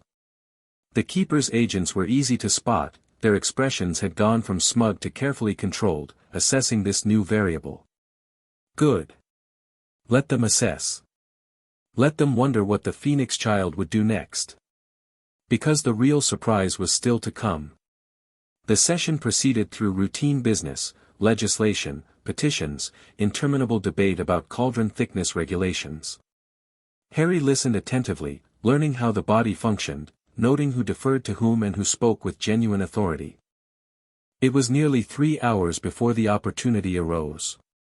"The chair recognizes Amos Diggory," Dumbledore announced, "for a new matter." A genial-looking wizard rose from the middle tiers. "I wish to raise a concern about creature welfare. Specifically, the treatment of magical beings by certain private organizations that operate outside ministry oversight." Harry's fire flickered. This was it. Go on, Dumbledore said. I've received reports of phoenixes being held in captivity. Not the willing bonds we see with wizards like yourself, headmaster, but forced confinement. Imprisonment. Exploitation. The chamber erupted. Shouts of outrage, demands for evidence, accusations of slander. Harry watched as Keeper agents tried to steer the conversation, to dismiss Diggory's concerns as rumor and fantasy. Then he stood. The chamber fell silent. I have evidence, Harry said, his voice carrying without magical amplification, phoenix fire lent it resonance. And I have a witness. He gestured toward the gallery. Aurora rose, her glamour dissolving to reveal her true form. Silver fire blazed around her, cold and terrible, and when she spoke, her voice rang with centuries of suffering.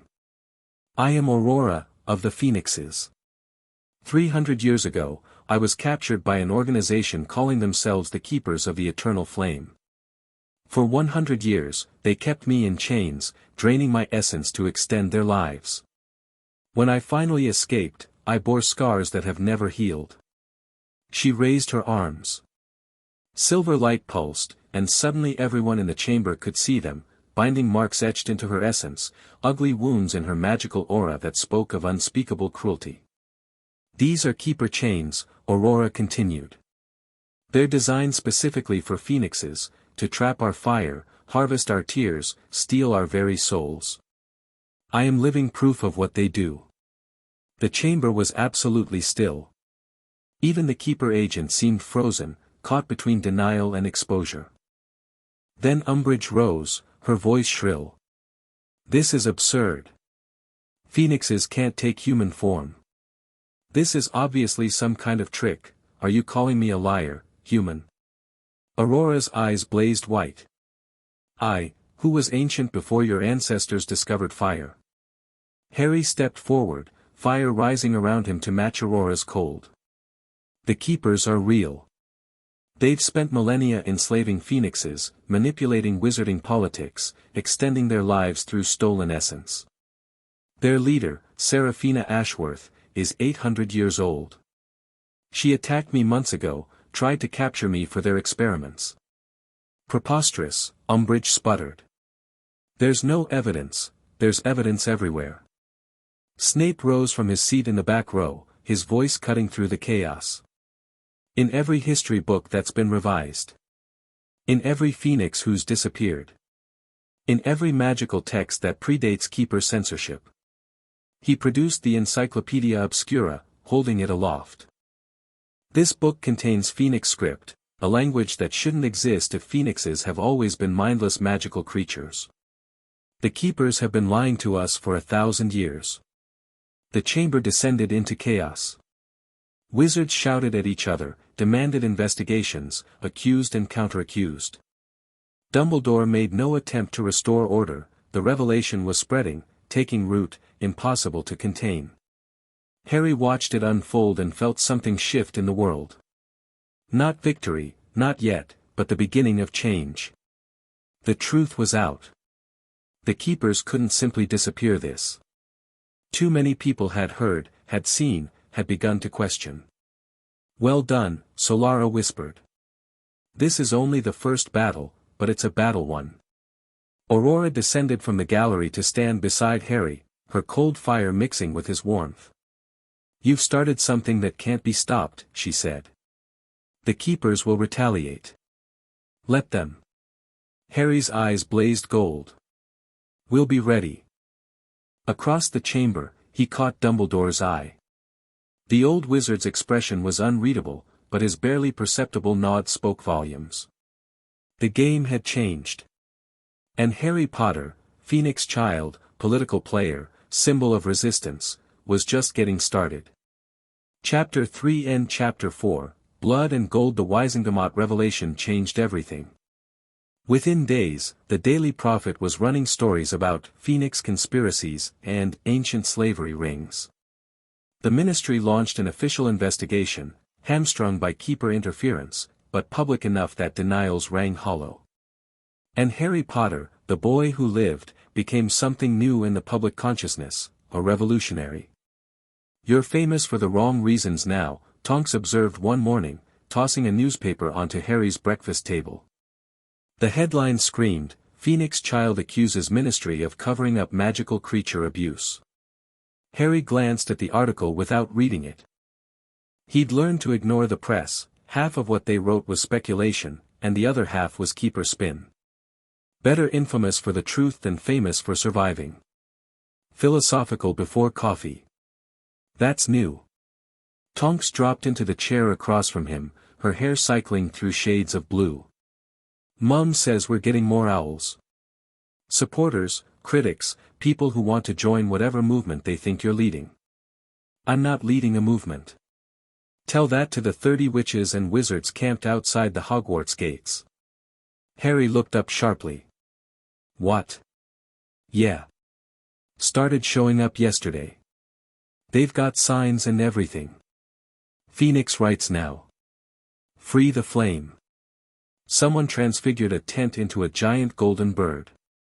Tonks grinned despite herself. It's actually kind of impressive. The fire spreads, Solara observed. Truth is like flame, once it catches, it's hard to contain. Harry pushed back from the table. I need to see this. The encampment at the gates was larger than Tonks had suggested. Harry counted at least 50 people, ranging from young activists to elderly witches who looked like they'd survived multiple magical wars. They'd set up tents and cooking fires, created a communication hub with charmed mirrors, and erected a banner that proclaimed justice for Phoenix kind in letters that actually flickered with golden flame. As Harry approached the gates, a cheer went up. People pressed forward, reaching through the bars, calling his name. Lord Potter. Over here. Harry. We believe you. The keepers took my grandmother. Will you help us find her? That last cry stopped Harry cold. He found the speaker, a young man, barely older than Tonks, with desperate eyes and trembling hands. Your grandmother? Harry asked. She was a healer. Years ago, before I was born, she discovered something. Evidence of Phoenix essence being used in illegal potions. She tried to report it and... The young man's voice broke. She just disappeared. Everyone said she went mad, ran away, but I know the truth. The keepers took her. There are so many stories like his, Solara said quietly. People who got too close to the truth. Families who lost loved ones and were told to forget. Harry reached through the gate and gripped the young man's hand. What's your name? Marcus. Marcus Whitmore. Marcus, I can't promise to find your grandmother. But I can promise to keep fighting. To expose what the keepers have done, to everyone they've hurt. Harry's fire flickered visible beneath his skin. That's all I can offer. Is it enough? Marcus stared at him for a long moment. Then, slowly, he nodded. It's more than anyone else has offered in 20 years. Harry released his hand and stepped back. The crowd was watching, waiting, expecting something, a speech, a promise, a declaration of war. He wasn't ready for that. Not yet. I have to go, he told them. But don't give up. Don't stop asking questions. The more noise we make, the harder it becomes for them to hide. He turned and walked back toward the castle, feeling the weight of their hopes like a physical burden on his shoulders. You're learning, Solara observed. Leaders don't just fight. They inspire. I'm 8 years old. And yet here you are. Age is just a number, little Phoenix. What matters is the fire in your soul. The fire in Harry's soul was tested 2 weeks later. He was in Diagon Alley with Tonks and Andromeda, making a rare public appearance to demonstrate that the Phoenix Child wasn't hiding from the controversy. The streets were crowded with summer shoppers, and Harry attracted attention everywhere he went, pointing fingers, whispered conversations, the occasional flash of a camera. You're handling this well, Andromeda murmured as they walked. Most children would be overwhelmed. I'm not most children. No. You're certainly not. They were passing quality Quidditch supplies when the attack began. Harry felt it before he saw it, a spike of cold, sharp and metallic, pressing against his fire. Keeper magic. Down, he shouted, grabbing Tonks and pulling her behind a display of broomsticks just as spells began flying. The street erupted into chaos. Shoppers screamed and fled. Windows shattered. And through the smoke and confusion, Harry saw them, dark-robed figures advancing from both ends of the alley, their wands drawing symbols of binding light. There are too many, Andromeda gasped. She'd drawn her wand, was firing hexes at the nearest attackers, but they had shields that glowed with stolen phoenix essence. They've been planning this, Solara warned. This isn't a capture attempt. This is an execution. Harry's fire roared to the surface. He stepped out from behind the broomsticks, flames wreathing his body, and the nearest keeper agent stumbled back. But they didn't retreat, they pressed forward, their binding spells coiling through the air like snakes. Harry Potter. A familiar voice cut through the chaos. Seraphina Ashworth stood at the center of the attacking force, her ageless face serene. You've caused us considerable trouble. The Wisengamot, the press, Aurora's testimony, we've spent centuries building our reputation, and you've damaged it significantly. Good. Harry's voice echoed with phoenix resonance. You deserve worse. Perhaps. But you won't live to deliver it. Seraphina raised her hand. The hybrid is more dangerous than anticipated. Eliminate him. Recover what essence you can. The agents surged forward. Harry burned. Not the controlled fire of his training, not the careful shapes he practiced. This was survival fire, raw, primal, devastating. Golden flame exploded outward, turning binding spells to ash, searing through shields that should have been impenetrable. Keeper agents screamed and fell. But more kept coming, and Harry felt his reserves draining faster than they should.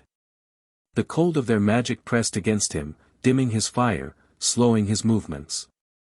Too many, Solara urged. You can't fight them all. You have to fly. But Harry couldn't fly. Tonks and Andromeda were still on the ground, still fighting, and if he fled, they'd be captured, or killed. Harry. Tonks's voice was desperate. She'd taken a cutting curse to her shoulder and was bleeding badly. Harry's fire surged at the sight of her blood. Protectiveness flooded through him, and suddenly his flames weren't just burning, they were healing. Golden light wrapped around Tonks, closing her wound, filling her with warmth that drove back the cold of keeper magic. The Phoenix blessing, Solara breathed. You're extending your healing to others. That shouldn't be possible. But it was possible. Harry could feel it now, his fire connected to Tonks, to Andromeda, to every innocent bystander caught in the crossfire. He could protect them. He could heal them. He could save them. New strength flooded through him, drawn not from his own reserves but from the connection he'd forged. His fire blazed higher, brighter, impossible to contain. Seraphina. Harry's voice boomed across the alley.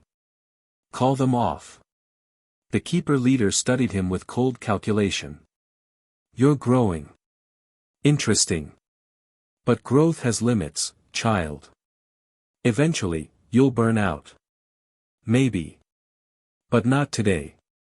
Harry raised his hands, and the flames around him condensed into a shape, a phoenix, vast and golden, its wings stretching across the width of the alley. Today, I'm going to hurt you. The fire phoenix screamed. The sound shattered windows for 3 blocks. Keeper agents dropped their wands, clutching their ears. Even Seraphina staggered, her ancient protections flickering under the assault. Harry sent the phoenix forward. It tore through keeper ranks like a meteor, burning binding magic wherever it touched, freeing captured essence that had been stolen over centuries. The agents who survived fled. The ones who didn't became ash on the wind. When the fire finally died, Harry stood alone in the center of a devastated street. Seraphina was gone, opérate away, presumably, though not before Harry caught a glimpse of something unexpected in her eyes. Fear. Bloody hell, Tonks breathed. Harry turned. His fire was settling now, banking to embers, and exhaustion crashed over him like a wave. But everyone was alive. Tonks, Andromeda, the shopkeepers who'd taken shelter, the families who'd been caught in the wrong place at the wrong time. Everyone was alive because of him.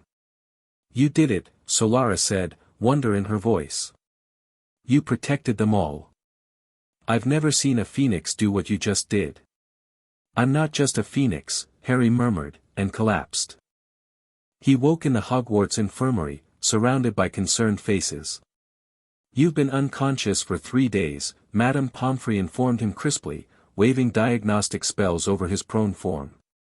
Magical exhaustion of a degree I've never seen. Your core was nearly depleted. But I'm alive. Barely. The healer's expression softened slightly.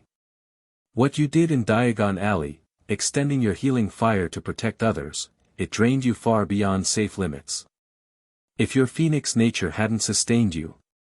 She didn't finish the sentence. She didn't need to. Tonks? Harry asked. Andromeda? Both fine. Your fire healed their injuries completely. Madame Pomfrey shook her head in disbelief. I've studied phoenix tears for decades. What you can do goes far beyond anything I thought possible. Harry pushed himself upright, ignoring the healer's protests. Dumbledore was there, and Snape, and the entire Tonks family crowded around his bed. Even Aurora had come, her silver presence a cool contrast to the warmth of the room. The attack has changed things, Dumbledore said without preamble. The keepers struck openly, in daylight, in the middle of Diagon Alley. Dozens of witnesses saw their binding magic, their stolen phoenix essence. Even their allies in the Ministry can't spin this as anything other than what it was. What it was, Andromeda added grimly, was attempted murder of a Wizengamot member. That's a capital offense. Will anyone actually be punished? Several of the agents you didn't kill have been captured. They're being interrogated as we speak. Snape's dark eyes glittered with satisfaction. The Aurors found keeper chains on 3 of them. Physical evidence of binding magic, undeniable and documented. And Seraphina? Gone to ground. Her official identity, a Ministry historian named Sarah Ashford, has been abandoned. We've confirmed she's been using that cover for at least 300 years. Dumbledore's expression was grave. She's exposed now. That's a significant victory. Harry didn't feel victorious. He felt tired, and angry, and increasingly aware of just how far he was from ending this war. She'll retaliate, he said. This wasn't her last move. No. But it was a costly one. She's lost agents, resources, the cover of legitimacy. Every attack she makes now will further erode her position. Dumbledore leaned forward. You've wounded her, Harry. Really wounded her, for the first time in centuries. That's not nothing. It's not enough either. Harry's fire flickered weakly. She's still out there. The Hollow King, whatever that is still a threat. And I'm still an 8-year-old trying to fight a war I never asked for. You're not alone, Tonks said fiercely. You've never been alone. You've got us, you've got Aurora, you've got everyone who showed up at those gates. Stop acting like you're carrying this by yourself. Harry looked at her, her stubborn expression, her hair blazing red with emotion, the fading scar where his fire had healed her wound. She was right. He wasn't alone. That made the burden lighter. And somehow, heavier at the same time. What's the next move? He asked. Dumbledore and Andromeda exchanged glances. We've had an unexpected development, Andromeda said carefully. An offer of alliance. From a source we didn't anticipate. Who? Gringotts. Dumbledore's eyes twinkled despite the gravity of the situation. Director Ragnarok has formally requested a meeting. He says the Goblin Nation has something to offer, something that could change the balance of this conflict entirely. The goblins, Solara murmured. They're making their move. Harry felt a spark of interest cut through his exhaustion. When? As soon as you're well enough to travel. Ragnarok was quite specific, he'll only discuss this with you personally. Harry swung his legs off the bed, ignoring Madame Pomfrey's sputtering protests. I'm well enough now. Mr. Potter, you need at least a week of bed rest. With respect, Madame Pomfrey, I need to end this war. Harry stood, testing his balance. His fire was still weak, but it was there, burning low, waiting to be fed. A week of rest won't help anyone if the keepers use that time to regroup. The healer looked ready to physically restrain him. Dumbledore intervened. Perhaps a compromise. 2 days of rest, during which we prepare for the Gringotts meeting. Then we travel together, myself, Andromeda, and appropriate security. He held up a hand to forestall Harry's objection. Not to control you. To protect you. You're still recovering, and the keepers have just demonstrated they're willing to strike anywhere. Harry wanted to argue. But his knees were shaking, and his fire was sputtering, and Solara's presence was gently but firmly nudging him back toward the bed. Rest, she counseled. Even phoenixes need to recover after burning so brightly. 2 days won't lose the war. He nodded reluctantly. 2 days. Then we go. Agreed. Dumbledore smiled. Use the time wisely. Something tells me the next phase of this conflict will be even more demanding than what's come before. The 2 days passed in a blur of recovery and preparation. Harry slept more than he had since his transformation, deep, dreamless sleep that let his fire slowly rebuild. When he was awake, he reviewed everything he knew about goblin culture, their history with phoenixes, the old alliances that had collapsed when the keepers rose. Ragnarok's request was unprecedented. Goblins didn't invite wizards into their deep councils. They didn't offer alliances, they extracted them through negotiation and pressure. For the director to reach out personally suggested something major was happening beneath the surface. The goblins were always proud, Solara explained during one of their mental conversations. They never forgave themselves for failing to save us during the Keeper Wars. If they're offering help now, it's partly about redemption. Settling an old debt. What kind of help could they offer? Weapons. Knowledge. Ancient magic that predates the Keepers themselves. A pulse of hope. The goblins were master artificers, Harry. They crafted things that could challenge even our fire. If they've been preparing for this moment, then they might have exactly what we need. Perhaps. But be careful. Goblin gifts always come with expectations. They'll want something in return. Everyone wants something. That's just how alliances work. True. But goblin prices are often steeper than others. On the morning of the 3rd day, Harry descended to the entrance hall to find quite a gathering. Dumbledore was there in his traveling robes, looking more like a wizard from ancient tales than a modern headmaster. Andromeda stood beside him, elegant and sharp-eyed, her wand visible in a holster on her hip. Snape lurked in the shadows, somehow managing to look both bored and alert. And beside them, a surprise, Aurora. I'm coming, the Silver Phoenix said before Harry could ask. The goblins sheltered me for 3 centuries. Whatever they're offering, I have a right to be part of the discussion. Harry nodded. I'd want you there anyway. You know them better than any of us. They traveled by Portkey, a method Harry hated, but which was safer than flu or apparition for a group this size. The familiar hook behind his navel yanked him through space, and he landed in a stone chamber lit by torches that burned with cold blue light. Gringotts' deep vaults. Deeper than he'd been before. Welcome, Phoenix child. Ragnarok's voice echoed from the darkness ahead. Welcome to the heart of the mountain. They followed the voice through winding tunnels, past doors sealed with magic Harry couldn't identify, until they emerged into a chamber that stole his breath.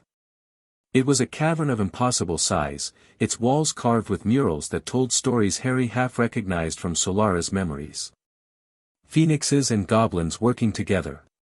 The construction of great works. The fall of Luminos. And something else, a battle against a figure of shadow and hunger, barely contained by chains of light. The Hollow King, Solara breathed.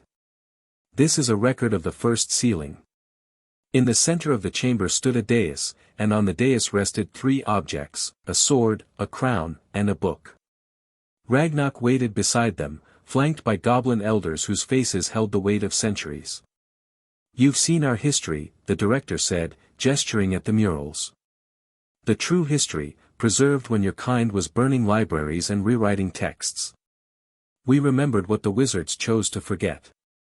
Why show us now?" Dumbledore asked. "The goblins have kept these secrets for millennia. Because the time for secrets is ending." Ragnarok's eyes found Harry. The Phoenix Child's awakening has changed the balance. The seal on the Hollow King weakens. And the Keepers, in their arrogance, are accelerating the damage.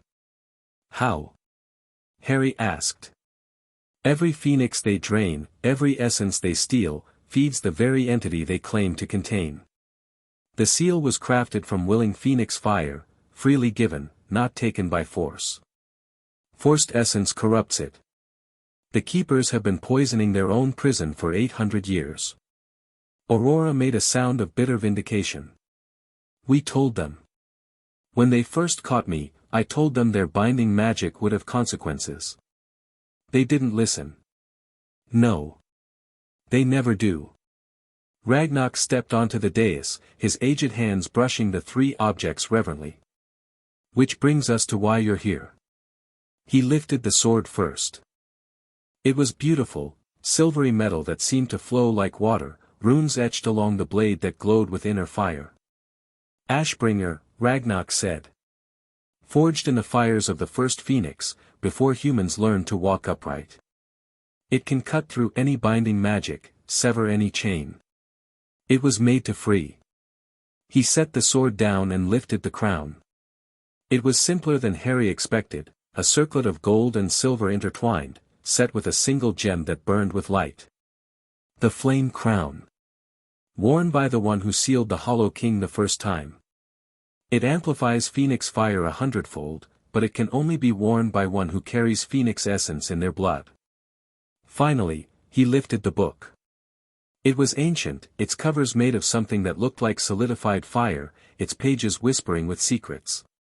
The Codex Ignis. Every piece of phoenix knowledge the goblins could preserve when Luminos fell. Spells, histories, techniques that have been lost for millennia. Ragnarok looked at Harry. "These are yours, Phoenix Child. If you accept them." Harry stared at the artifacts. Power radiated from them, ancient, terrible, beautiful power. With these tools, he could end the Keepers. He could free every phoenix they'd ever enslaved. He could seal the Hollow King permanently. Or he could fail, and these weapons would fall into enemy hands. "What's the price?" he asked. Ragnarok's smile was sharp. "You understand goblin ways. Good. You didn't preserve these things out of sentiment. You want something in return. Several somethings." Ragnarok began to pace around the dais. First, a treaty. Formal alliance between the Phoenix Touched and the Goblin Nation. Mutual defense, shared resources, coordinated strategy against common enemies. That seems reasonable. Second, reform. When this war is won, the wizarding world's treatment of magical beings must change. Goblins have been treated as second-class citizens for centuries. We want full legal equality, representation in your Wisengamot, recognition of our sovereignty, an end to the laws that restrict our magic. Harry looked at Andromeda, who nodded slightly. These were demands the progressive faction had been pushing for anyway. Agreed in principle. I can't guarantee outcomes, but I'll fight for those reforms. Acceptable. Ragnarok's eyes glittered. Third, and most importantly, when the Hollow King is defeated, the seal must be renewed. Properly, this time. No stolen essence, no forced sacrifice. Willing phoenix fire, freely given. You want me to seal him personally? You're the only one who can. A phoenix-human hybrid, carrying ancient fire, wielding artifacts of power. The prophecy was quite specific. Harry's blood chilled. Prophecy. Ragnarok gestured, and one of the elder goblins stepped forward, unfurling a scroll covered in glowing script. When the flame walks in human form, when the child of ash rises from darkness, the Hollow King shall wake and the seal shall break. Only the living fire can forge it anew. Only the bridge between worlds can close the door forever. The chamber fell silent. The prophecy is 3,000 years old, Ragnarok said quietly. We've been waiting for you, Harry Potter. Preparing for this moment. These artifacts were kept safe specifically for the one who would fulfill this destiny. Destiny. Harry hated that word. It implied his choices didn't matter, that his path was set regardless of what he wanted. But looking at the artifacts on the dais, feeling Solara's hope and fear swirling through their bond, he understood something important. Destiny wasn't a cage. It was an opportunity. He could accept these tools and use them to fight. Or he could refuse, and let the Keepers win, and watch the world burn when the Hollow King broke free. That wasn't really a choice at all. I accept, Harry said. Ragnarok's smile showed all his pointed teeth. Then let's begin your training. The training was brutal. For 6 months, Harry lived in the deep vaults of Gringotts, learning to wield artifacts that were older than human civilization.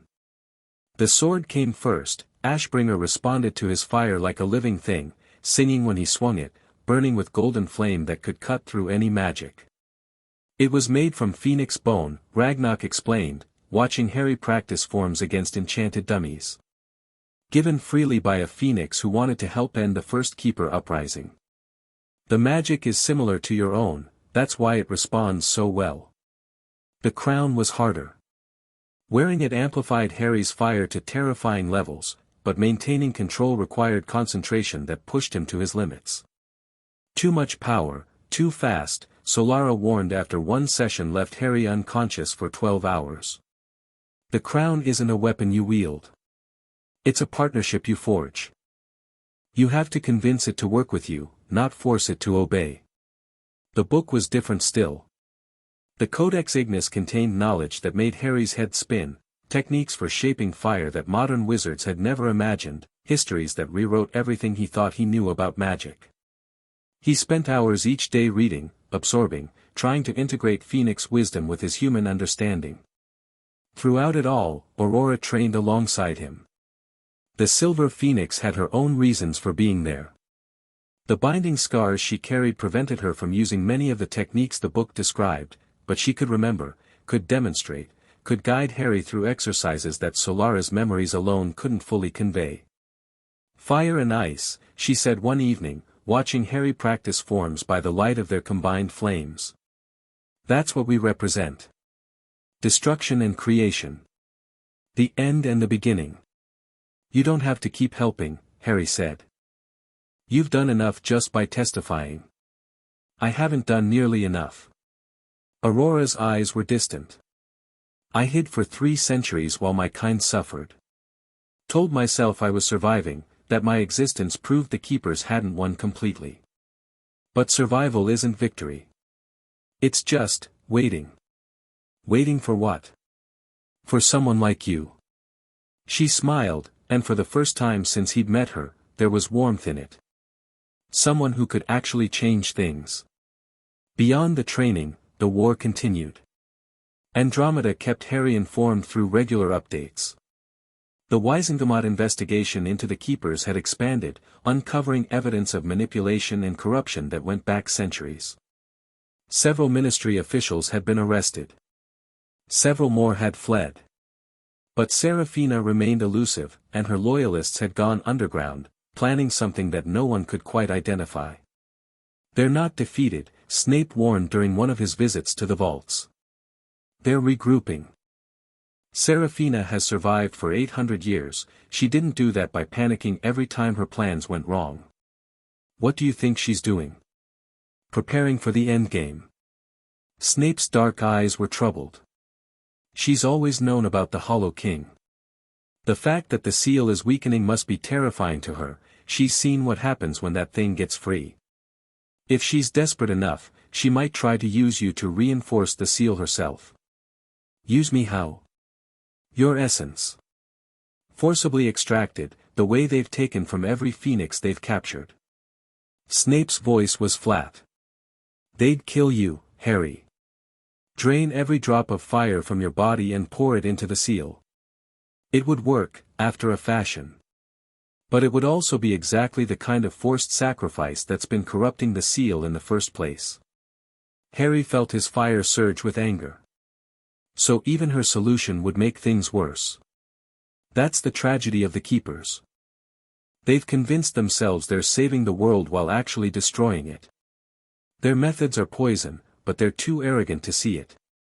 Then we have to stop them. Before she makes things worse." "Agreed. But carefully." Snape's expression was grim. "Serafina knows you're getting stronger. She won't confront you directly until she has an advantage. Whatever she's planning, it will be a trap." Harry thought about this. "Then we spring the trap on our terms." "How?" "By giving her something she can't resist." Harry's eyes gleamed. "Me." The plan came together over several weeks. Harry would appear at a public event, the Hogwarts Welcoming Feast, where students were returning for a new term. It would be his first public appearance since the Diagon Alley attack, and the symbolism would be irresistible. The boy who lived, standing in the Great Hall, protected by Dumbledore and the castle's wards but potentially vulnerable during the chaos of hundreds of students arriving. "She'll see it as an opportunity," Andromeda agreed. "But she'll also suspect a trap. So we make it look like we're trying to trap her, but badly." Harry had learned much about strategy from Snape's chess lessons. "We create obvious security measures, things she can see and plan around. She'll think she's outwitting us when really we're hurting her exactly where we want her." "And where's that?" "The Chamber of Secrets." The name made everyone in the room stiffen. The chamber was legendary, built by Salazar Slytherin, sealed for centuries, rumored to contain horrors that even Dumbledore feared to confront. "I've been studying the castle's magical architecture," Harry explained. "The chamber exists in a pocket dimension, layered beneath the actual physical space. It's shielded from external magic, including the wards that protect the rest of Hogwarts. If we can lure Serafina there, she'll think she has an advantage, cut off from reinforcements, in a space where her binding magic might work." "And the actual advantage?" "The chamber's magic is old. Older than the Keepers. It resonates with Phoenix fire because Slytherin worked with Phoenixes before the Keepers rose. There are references in the Codex Ignis." Harry's smile was sharp. "In there, I'll be stronger than anywhere else in Britain. And she won't know until it's too late."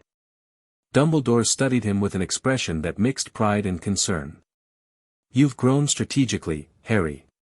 But this plan puts you in significant danger." "All plans put me in danger. At least this one does it on my terms. And if something goes wrong?" Harry touched Ashbringer at his hip, felt the flame crown's weight in his pocket, thought of the Codex Ignis's wisdom integrated into his mind. "Then I'll improvise." The welcoming feast was everything Harry remembered from Solara's ancient memories of magical gatherings, chaos and wonder mixed in equal measure. The great hall blazed with floating candles, its ceiling enchanted to show the star-scattered sky outside. For long tables stretched beneath the house banners, filled with students ranging from nervous first-years to confident seventh-years.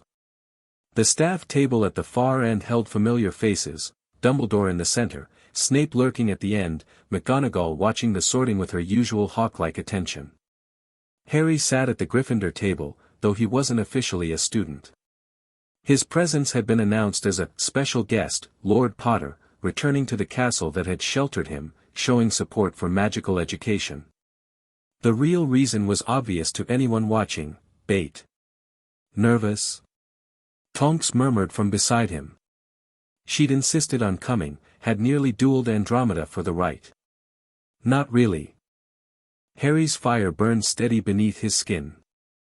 I've been preparing for this for months. That's not quite what I asked. Harry looked at her, really looked, seeing the worry beneath her confident facade. She'd grown up in the months since his transformation, forced into maturity by circumstances neither of them had chosen. I'm scared, he admitted quietly. But not of Seraphina. I'm scared of what happens after. Win or lose, everything changes tonight. Changes can be good. They can. But they're still scary. Harry smiled despite himself. Thanks for being here, Tonks. Where else would I be? She grinned, her hair cycling through warm colors. We freaks stick together, remember? The attack came during dessert. One moment, the great hall was filled with the sounds of celebration, students laughing, silverware clinking, the gentle buzz of hundreds of conversations. The next, every candle flickered, the enchanted ceiling churned with sudden clouds, and cold pressure slammed against Harry's fire like an iron fist. Everyone down. Harry's shout was drowned by the crash of the doors bursting inward. Keeper agents poured through, not the handful from Diagon Alley, but dozens, maybe 100, their binding magic darkening the air like smoke. But they weren't heading for the students. They were heading for him. Harry, go. Dumbledore was on his feet, his wand blazing with power. The plan, follow the plan. Harry ran. Not toward the doors, toward the hidden passage behind the staff table that led down, into the foundations of the castle. The path to the chamber. He heard pursuit behind him, keeper agents breaking off to follow, their cold magic nipping at his heels. Good. Let them come. Let them think they were chasing prey. The entrance to the chamber was exactly where the Codex had said it would be, a bathroom on the second floor, a sink that hissed open when Harry spoke in Phoenix tongue, similar enough to Parseltongue that the ancient locks couldn't tell the difference. He slid down the pipe into darkness, landed in a bone-littered tunnel, and kept running until he emerged into the chamber itself. It was vast. Ancient. Terrible and beautiful in equal measure. Stone serpents lined the walls, their eyes gleaming with residual magic. A massive statue dominated the far end, Slytherin himself, Harry assumed, though the face was worn beyond recognition. And standing in the center, as if she'd been waiting for him, was Seraphina. Predictable, she said. Her voice echoed off stone walls. You think this place protects you? It doesn't. I think it gives me advantages you don't understand. Harry's fire blazed to life, golden light pushing back the darkness. You should have stayed hidden, Seraphina. You might have survived. Survived? Her laugh was cold. Child, I've survived for 8 centuries. I've outlived empires, weathered magical catastrophes, watched the rise and fall of dark lords your history books barely remember. You think you can threaten me? No. Harry drew Ashbringer, and the sword sang with eager flame. I think I can end you. Seraphina raised her hands, and binding magic erupted toward him, chains of cold light, designed to wrap around Phoenix fire and squeeze until nothing remained. Harry cut them apart. Ashbringer sliced through the chains like they were cobwebs, Phoenix fire burning where they fell. Seraphina's eyes widened. That sword, where did you, the goblins remember? Harry advanced, his fire building with each step. They remember what you did, what the keepers have done for 3,000 years. And they've been preparing to stop you. More chains. Harry destroyed them. Seraphina retreated, her composure cracking for the first time. You don't understand what you're dealing with. Her voice rose. The Hollow King is real. If the seal breaks, the seal is breaking because of you. Harry's fire exploded outward, washing over the chamber walls, illuminating murals he hadn't seen before, more history, more truth, more evidence of keeper crimes. Every phoenix you've drained, every essence you've stolen, has been poisoning the very prison you claim to maintain. We had no choice. The seal required, willing fire. Freely given. Not torn from the souls of creatures you'd enslaved. Harry was shouting now, his voice resonating with phoenix fury. You created this problem, Seraphina. You and every keeper before you. And now you have the audacity to claim you're protecting the world. Seraphina's face twisted. We did what was necessary. What no one else had the courage to do. If a few phoenixes had to suffer for the greater good, a few. Aurora's voice cut through the chamber as the silver phoenix descended through an upper passage, her cold fire blazing. You've enslaved hundreds. Thousands. For 3,000 years, you've been torturing my kind for your own immortality and calling it protection. Seraphina spun, binding magic flaring toward this new threat. But Aurora had been waiting for this moment even longer than Harry. Silver fire met binding chains, and this time the fire won. Aurora's flames weren't just burning, they were unraveling, picking apart the magic at its fundamental level. The goblins taught me, Aurora said, advancing. All those years in hiding, I studied. I learned. I prepared. Her smile was terrible. Did you really think we would just wait to be rescued? Seraphina was caught between them, Harry's golden fire on one side, Aurora's silver on the other. Her binding magic couldn't reach either of them. Her immortal confidence was crumbling. The Hollow King, she gasped. If you kill me, the seal doesn't need you. Harry stepped closer. It never did. You just convinced everyone it did, so you could keep taking from us. He raised Ashbringer. The sword's flame burned so bright it was almost white. Any last words? Seraphina's face went through a transformation, fear giving way to calculation, calculation to desperate resolve. You'll have to kill me quickly, she said. Before the reinforcements I called arrive. Before my agents realize the attack above was a distraction. Before you finish activating the device you're holding behind your back. Harry's eyes glowed with fire that saw through illusions. I know, Seraphina. I've known since you started monologuing. Her hand came up holding a crystal sphere that pulsed with sickly light. This contains concentrated binding essence. Enough to chain 100 phoenixes. Her smile returned, twisted and desperate. If I break it, the release will bind everything in this chamber. Including you. It might. Harry didn't lower his sword. Or it might not. Want to find out? They stared at each other across the chamber, ancient immortal and phoenix child, each waiting for the other to blink. Then Tonks dropped from the ceiling, her wand already casting. Expelliarmus. The sphere flew from Seraphina's hand, and Aurora caught it in cold fire that contained rather than destroyed. Seraphina screamed, rage and despair and 8 centuries of certainty shattering. She lunged for Harry, binding magic flaring wildly, abandoning any pretense of strategy. Harry didn't cut her. He healed her. Golden flame wrapped around Seraphina, not burning but purifying. 800 years of stolen phoenix essence, the accumulated theft of countless lives, began to unravel. What are you? No. No. She was aging. Centuries rolling back, the artificial immortality dissolving. Her skin wrinkled, her hair whitened, her body withered as time caught up all at once.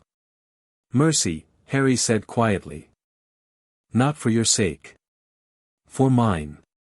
Seraphina collapsed, ancient and dying, the monster who'd enslaved phoenixes for millennia finally facing the mortality she'd fled for so long. You fool, she whispered. The Hollow King, without the keepers, who will maintain me? Harry knelt beside her. That's the whole point. Someone who will actually do it right. She stared at him with eyes that had seen empires fall, and for just a moment, something that might have been peace crossed her face. Maybe you will. Her voice was barely a breath. Maybe. She crumbled to dust. Harry stood in a sudden silence, surrounded by ancient stone and phoenix fire, and felt the weight of what he'd just done settle onto his shoulders. The keepers weren't defeated. Serafina had been their leader, but not their only member. The war would continue. But this battle was won. Harry. Tonks was at his side, her face pale. Are you okay? No. Harry's voice was raw. But I will be.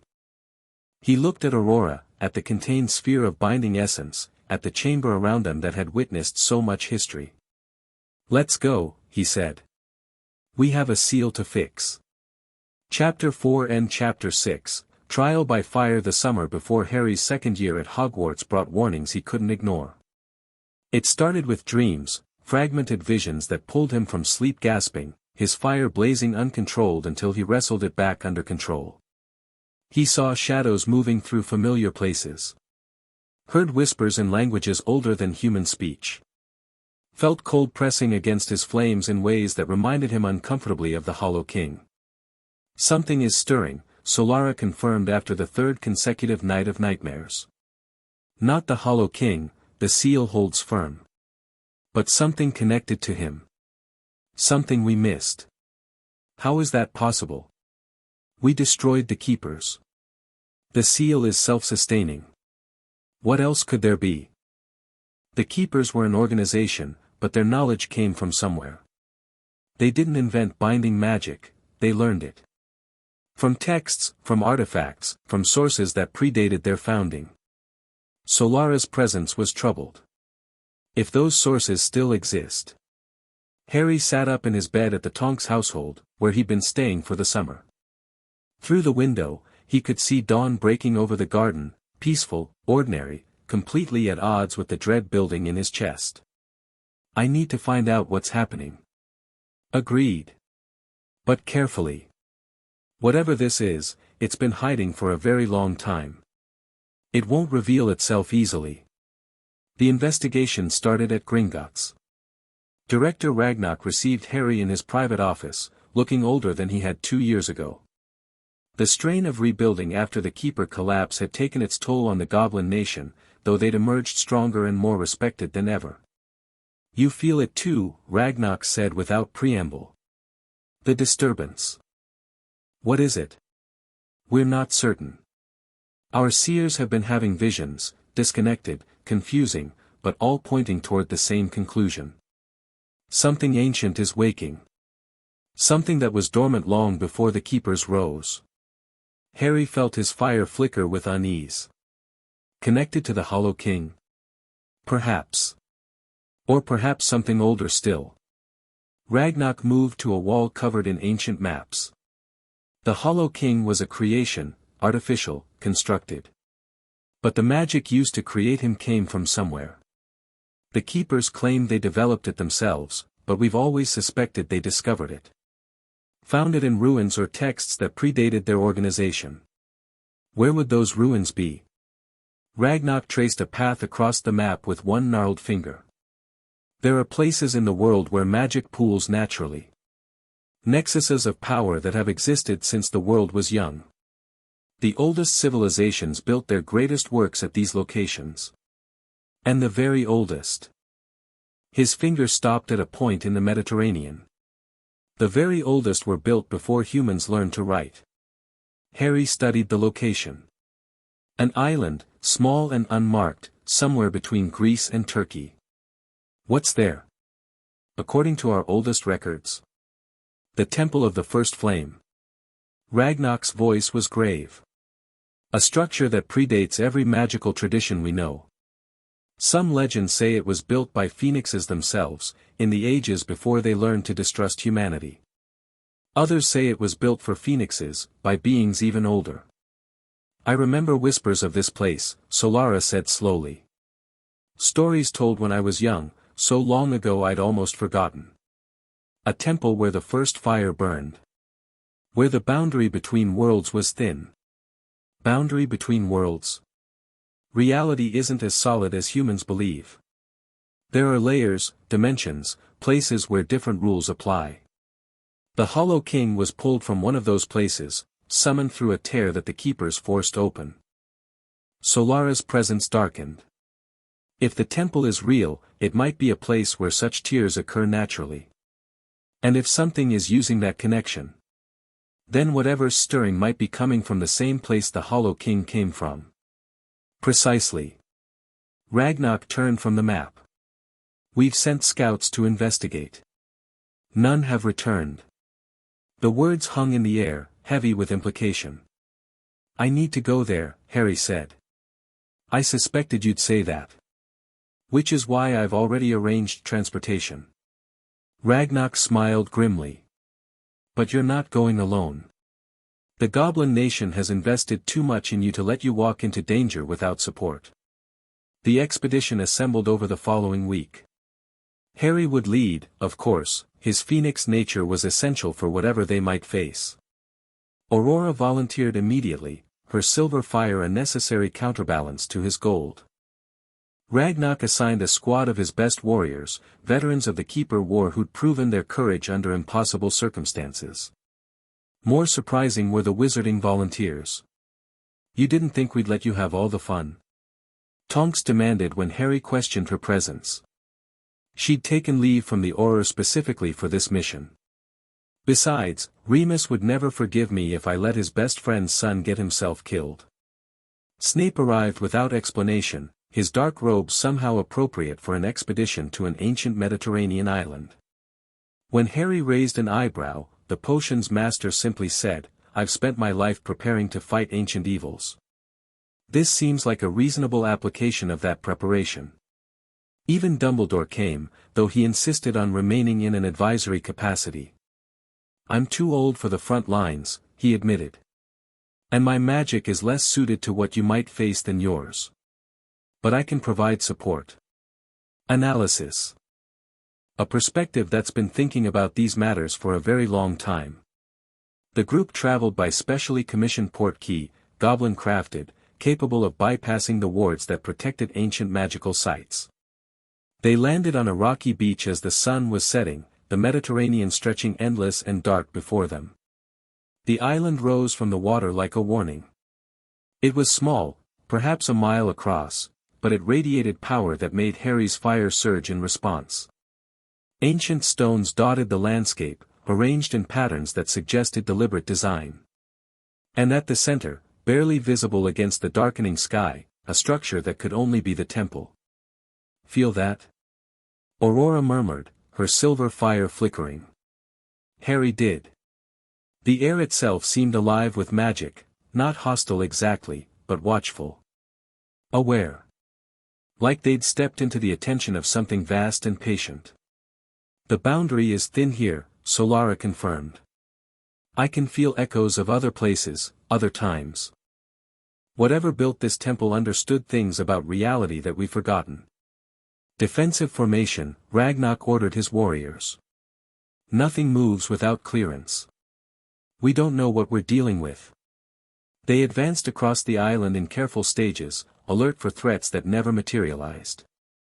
The ancient stones seemed to track their progress, shadows lengthening and shifting in ways that didn't quite match the setting sun. But nothing attacked. Nothing challenged. It was almost worse than if something had. It's letting us approach, Snape observed quietly. Whatever's here, it wants us to reach the temple. Trap. Almost certainly. But one we have to spring to understand. The temple was larger than it had appeared from the beach, a massive structure of white stone that seemed to glow with inner light.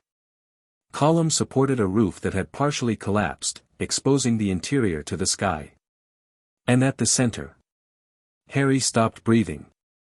A fire burned at the heart of the temple. Not ordinary fire, fire that moved with purpose, that shaped itself into forms and faces before dissolving back into flame. Fire that was alive in a way that even Phoenix fire wasn't. The first flame, Solara breathed. It's real. After all these millennia, it's still burning. What is it? Tonks asked, her voice hushed. The original fire. Harry stepped forward, drawn by something deeper than curiosity. The flame from which all other flames descended. Including phoenixes. The fire seemed to notice his attention.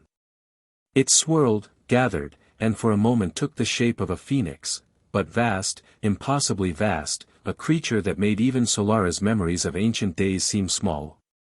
Child of Flame, a voice spoke directly into Harry's mind. Not Solara, something older, something that had burned since the universe was young. You've come at last. I've been waiting. Waiting for what? For you to be ready. For the seal to be placed. For the moment when the truth could finally be told. The fire shape shifted, becoming something else, a doorway, an opening, a tear in reality that showed darkness beyond. The Hollow King was not our enemy, the voice continued. He was our child. Our mistake. A piece of ourselves that we cast off in shame, and which grew twisted in isolation. Harry felt the world tilt beneath him. The Hollow King came from you. From us. From the first flame. In the beginning, we were not just creation, we were also destruction. Not just warmth, but also hunger. We tried to separate those aspects, to become only the light. But the darkness we cast away did not disappear. It became something new. Something that hated what we'd become because we'd rejected what it was. The Keepers found it. They found the scars where we tore ourselves apart. They learned to widen those scars, to reach through and touch what we'd discarded. They didn't understand what they were doing, they thought they'd discovered a weapon they could control. The voice was heavy with ancient grief. We've been watching ever since. Waiting for someone who could heal the wound we created. Aurora stepped up beside Harry, her silver fire resonating with something in the first flame's presence. You want him to reunite you with the Hollow King, she said. To make the first flame whole again. Yes. The seal your child created is strong, stronger than anything we could have crafted ourselves. It contains the hunger, prevents it from consuming. But containment is not healing. As long as the Hollow King exists separate from us, it suffers. And we suffer. What would healing look like? The fire shape shifted again, showing images, the Hollow King not as a void of hunger, but as a phoenix of shadow and cold. Different from the golden warmth of normal phoenix fire, but no longer twisted. No longer consumed by hatred. Balance, the voice said. Light and shadow, warmth and cold, creation and destruction, all part of the same flame. As we were in the beginning. As we could be again. Harry stared at the images, his mind racing. The first flame was offering something he'd never considered, not just containing the Hollow King, but redeeming it. Transforming it from a monster into something that could coexist with the rest of reality. But the risks. If I try this and fail, he said slowly, what happens? The same thing that would eventually happen anyway. The Hollow King's hunger grows, even contained. Your seal slows it but cannot stop it forever. In centuries, perhaps millennia, it will break free regardless. The question is not whether to attempt healing, but whether to attempt it now, while you're strong enough to have a chance. Harry, Solara warned, this is beyond anything we've prepared for. We came to investigate, not to reshape the fundamental nature of reality. I know. Harry's fire burned steady despite the enormity of what he was considering. But when has my life ever gone according to plan? He turned to face his companions, the friends and allies who'd followed him into danger again and again. I need to know if you're with me. All of you. Because if I try this, I'm going to need every anchor I can get. Tonks stepped forward first. You already know my answer. Aurora followed. I've waited 3 centuries for a chance to truly end the threat to our kind. I won't abandon that chance now. Ragnak and his warriors raised their weapons in salute. The goblin nation stands with the Phoenix child. Snape's expression was unreadable, but his voice was firm. I made a promise to protect you. That promise doesn't have expiration dates. Dumbledore smiled, his eyes bright with something that might have been hope. I've spent my life preparing for this moment without knowing it. Lead the way, Harry. Harry turned back to the first flame. Show me what to do. The process was unlike anything Harry had experienced. He stepped into the first flame, not burning, because the flame recognized him as kin, but transforming. His consciousness expanded, touching layers of reality he'd never known existed. He felt the boundary between dimensions, the scars where the first flame had torn itself apart, the festering wound that was the Hollow King's prison. Go to him, the first flame urged. Show him what he could be instead of what he is. Harry reached through the seal he'd created, the self-sustaining loop that contained the Hollow King's hunger. He felt the void's attention snap toward him, felt its rage and hatred and desperate, eternal need. You, the Hollow King snarled. You who trapped us. You who made our prison perfect. What do you want? To show you something. Harry opened his memories, not just his own, but Solara's and Aurora's and the First Flame's ancient recollections. He showed the Hollow King what it had been before the separation. What it could be again. Lies, the void hissed. We were never that. We are hunger. We are emptiness. We are lonely, Harry said quietly. You're lonely. You've been alone for billions of years, cut off from everything you were, convinced that destruction is all you can be. We aren't, you're part of the First Flame. The same fire that created phoenixes, that sparked life across the universe. You're not a monster. You're just, lost. The Hollow King was silent. Harry could feel its confusion, its desperate desire to believe warring with millennia of hatred and pain. They cast us out, it finally said. They looked at what we were and decided we were too ugly to keep. How can we go back to that? Because they regret it. They've been waiting for this moment, for someone who could bridge the gap. They want you back. Want us? Yes. Harry poured everything he had into the word, his fire, his conviction, his ability to believe in redemption even when it seemed impossible. Come home. The Hollow King trembled. And then, slowly, it began to change. What followed was beyond Harry's ability to fully comprehend. The seal opened, not breaking, but transforming, becoming a doorway instead of a prison. The Hollow King emerged, but it wasn't the void of hunger that Harry had faced before. It was something new, shadow fire, cold flame, darkness that complemented light instead of consuming it. The First Flame welcomed it home. Harry watched as the two aspects merged, not collapsing into each other, but interweaving, becoming a whole that was greater than either part alone. The First Flame blazed brighter than ever before, and within it, Harry could see the shadow fire dancing, no longer fighting but harmonizing. Thank you, two voices said in unison, the First Flame and the Hollow King, speaking as one for the first time in eons. You've done what we could never do alone. Healed a wound we'd convinced ourselves was permanent. What happens now? Now we rest. The balance is restored, creation and destruction working together as they were meant to. The hunger that threatened reality has become purpose. The void that consumed has become space for new growth. The merged flame began to settle, its intensity fading to something sustainable, something eternal. The temple will remain, the voice continued. A place where the boundary stays thin, where those who seek understanding can come. But the tear that allowed the Hollow King to be exploited is closed forever. No more keepers. No more binding. No more stolen essence. Harry felt the weight of those words, the finality of them. The war that had defined his life was truly, completely over. Go home, child of flame. Live the life you've earned. And know that we will be watching, grateful beyond words for what you've done. The return journey was quiet. No one seemed to know quite what to say. They'd come expecting a battle and found something far stranger, a reconciliation between cosmic forces that had been separated since before time had meaning.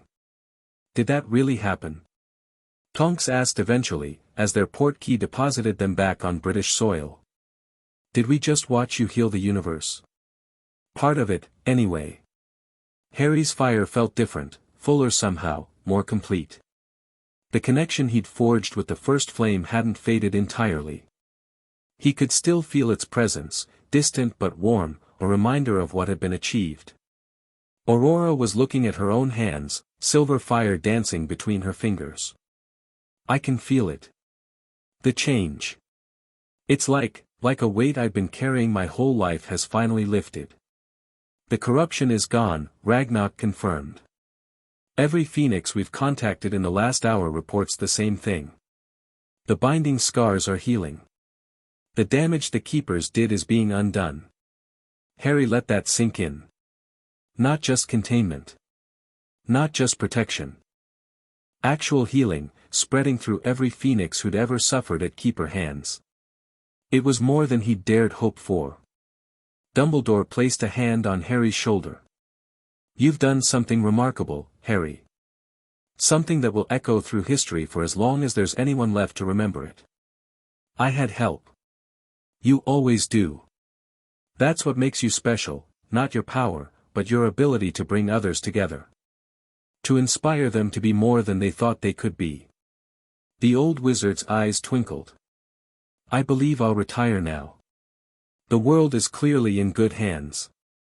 Harry laughed despite himself. You've been saying that for years. This time I mean it. Dumbledore smiled. I think I'd like to travel. See the world I've spent so long trying to protect. Perhaps visit some of those phoenix communities you've been building. You'd be welcome. All of you would be. The group dispersed slowly, everyone needing time to process what they'd witnessed. Harry found himself standing alone on a hillside overlooking London, watching the city lights flicker to life as darkness fell. It's strange, Solara mused. For so long, I defined myself by the struggle. The running, the hiding, the constant fear. Now that's gone, and I'm not sure what's left. Freedom, Harry said. That's what's left. The freedom to figure out who we are without enemies defining us. Is that what you want? Harry considered the question. He was 12 years old now, still young by any measure, with decades of life stretching ahead. The wars were over. The threats were contained. He could do anything, be anything, go anywhere. I want to help, he said finally. Not because I have to. Not because prophecy or destiny says I should. But because I can, and because it feels right. That sounds like a good purpose. It's a start, anyway. Harry watched a phoenix, Aurora, probably, trace a path of silver fire across the distant sky. The rest we'll figure out as we go. The years that followed were full. Harry completed his Hogwarts education, earning top marks in most subjects and building friendships that would last his entire life. He became the youngest head boy in the school's history, not because he sought the position but because everyone else insisted he take it. He traveled extensively, visiting Phoenix communities across the world, helping them rebuild and reconnect after millennia of isolation. The network he'd started grew into something like a nation, scattered, informal, but bound by shared purpose and mutual support. He fell in love, eventually. A young witch named Luna who saw the world differently than anyone else he'd met, who understood his strangeness because she had her own. They married in a ceremony attended by humans, goblins, and phoenixes alike, the first flames sending a blessing that manifested as flowers of living light. He raised children, 2 daughters and a son, each touched by phoenix fire in their own way, each beautiful and unique and absolutely exhausting in the way only children could be. And through it all, he kept his promises. He visited Tonks and Remus regularly, watching their family grow alongside his own. He maintained his alliance with the goblins, helping them achieve the equality they'd fought for. He checked in with Snape, who'd finally found something like peace in his research into new forms of healing magic. He even visited Dumbledore, who'd made good on his threat to retire and was living in a small cottage in the Swiss Alps, surrounded by books and Phoenix companions and more contentment than Harry had ever seen in him. No regrets? Harry asked during one such visit, as they watched the sun set over the mountains. Many regrets, Dumbledore replied. But no longer any guilt. I did what I could with what I knew. In the end, that's all any of us can do. Wise words. I've had time to become wise. And a very good teacher. Dumbledore smiled. You've become more than I ever imagined, Harry. Not just powerful, but good. That's harder to achieve. I had help. You always say that. Because it's always true. The end, when it came, was peaceful. Harry was old by human standards, over a century of life behind him, his hair white but his fire still burning bright. His children had had children of their own, and those children had children, and the Potter line stretched into a future Harry could barely imagine. Luna had passed years before, peacefully, surrounded by family.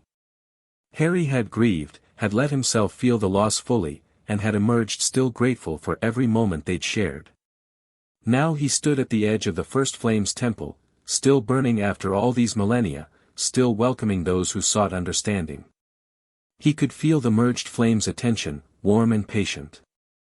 You've lived well, it observed. Better than we dared hope. I had good examples. Harry's fire flickered, weaker than it had once been but no less present. It's time, isn't it? Yes. Your human body has reached its natural end. But you have a choice, Phoenix child. You can let go, release your fire, allow yourself to pass on to whatever comes next. Or you can burn. Burn. Die and be reborn. As phoenixes have done since the beginning. You're not fully phoenix, but you're phoenix enough. The fire within you could remake you, if you wished. Harry considered this. Immortality. Endless life, watching generation after generation rise and fall. Seeing everything he'd built continue without him. It was tempting.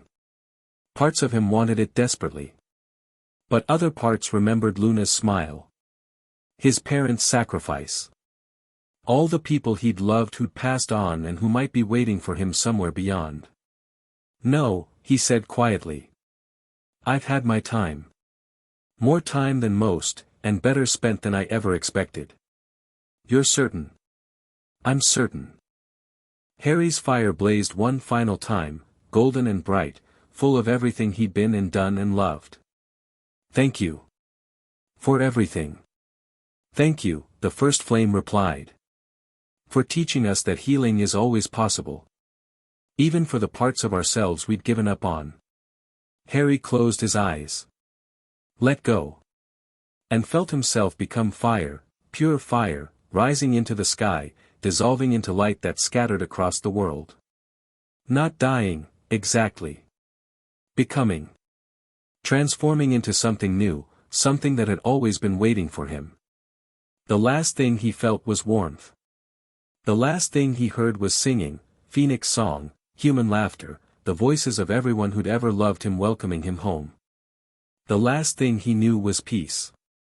In the temple of the First Flame, the eternal fire burned a little brighter for a moment, tribute to a child who'd awakened in darkness and become something no one had ever imagined. The merged flame whispered his name across dimensions, ensuring it would never be forgotten.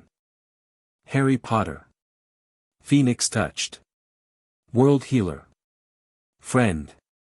Beloved.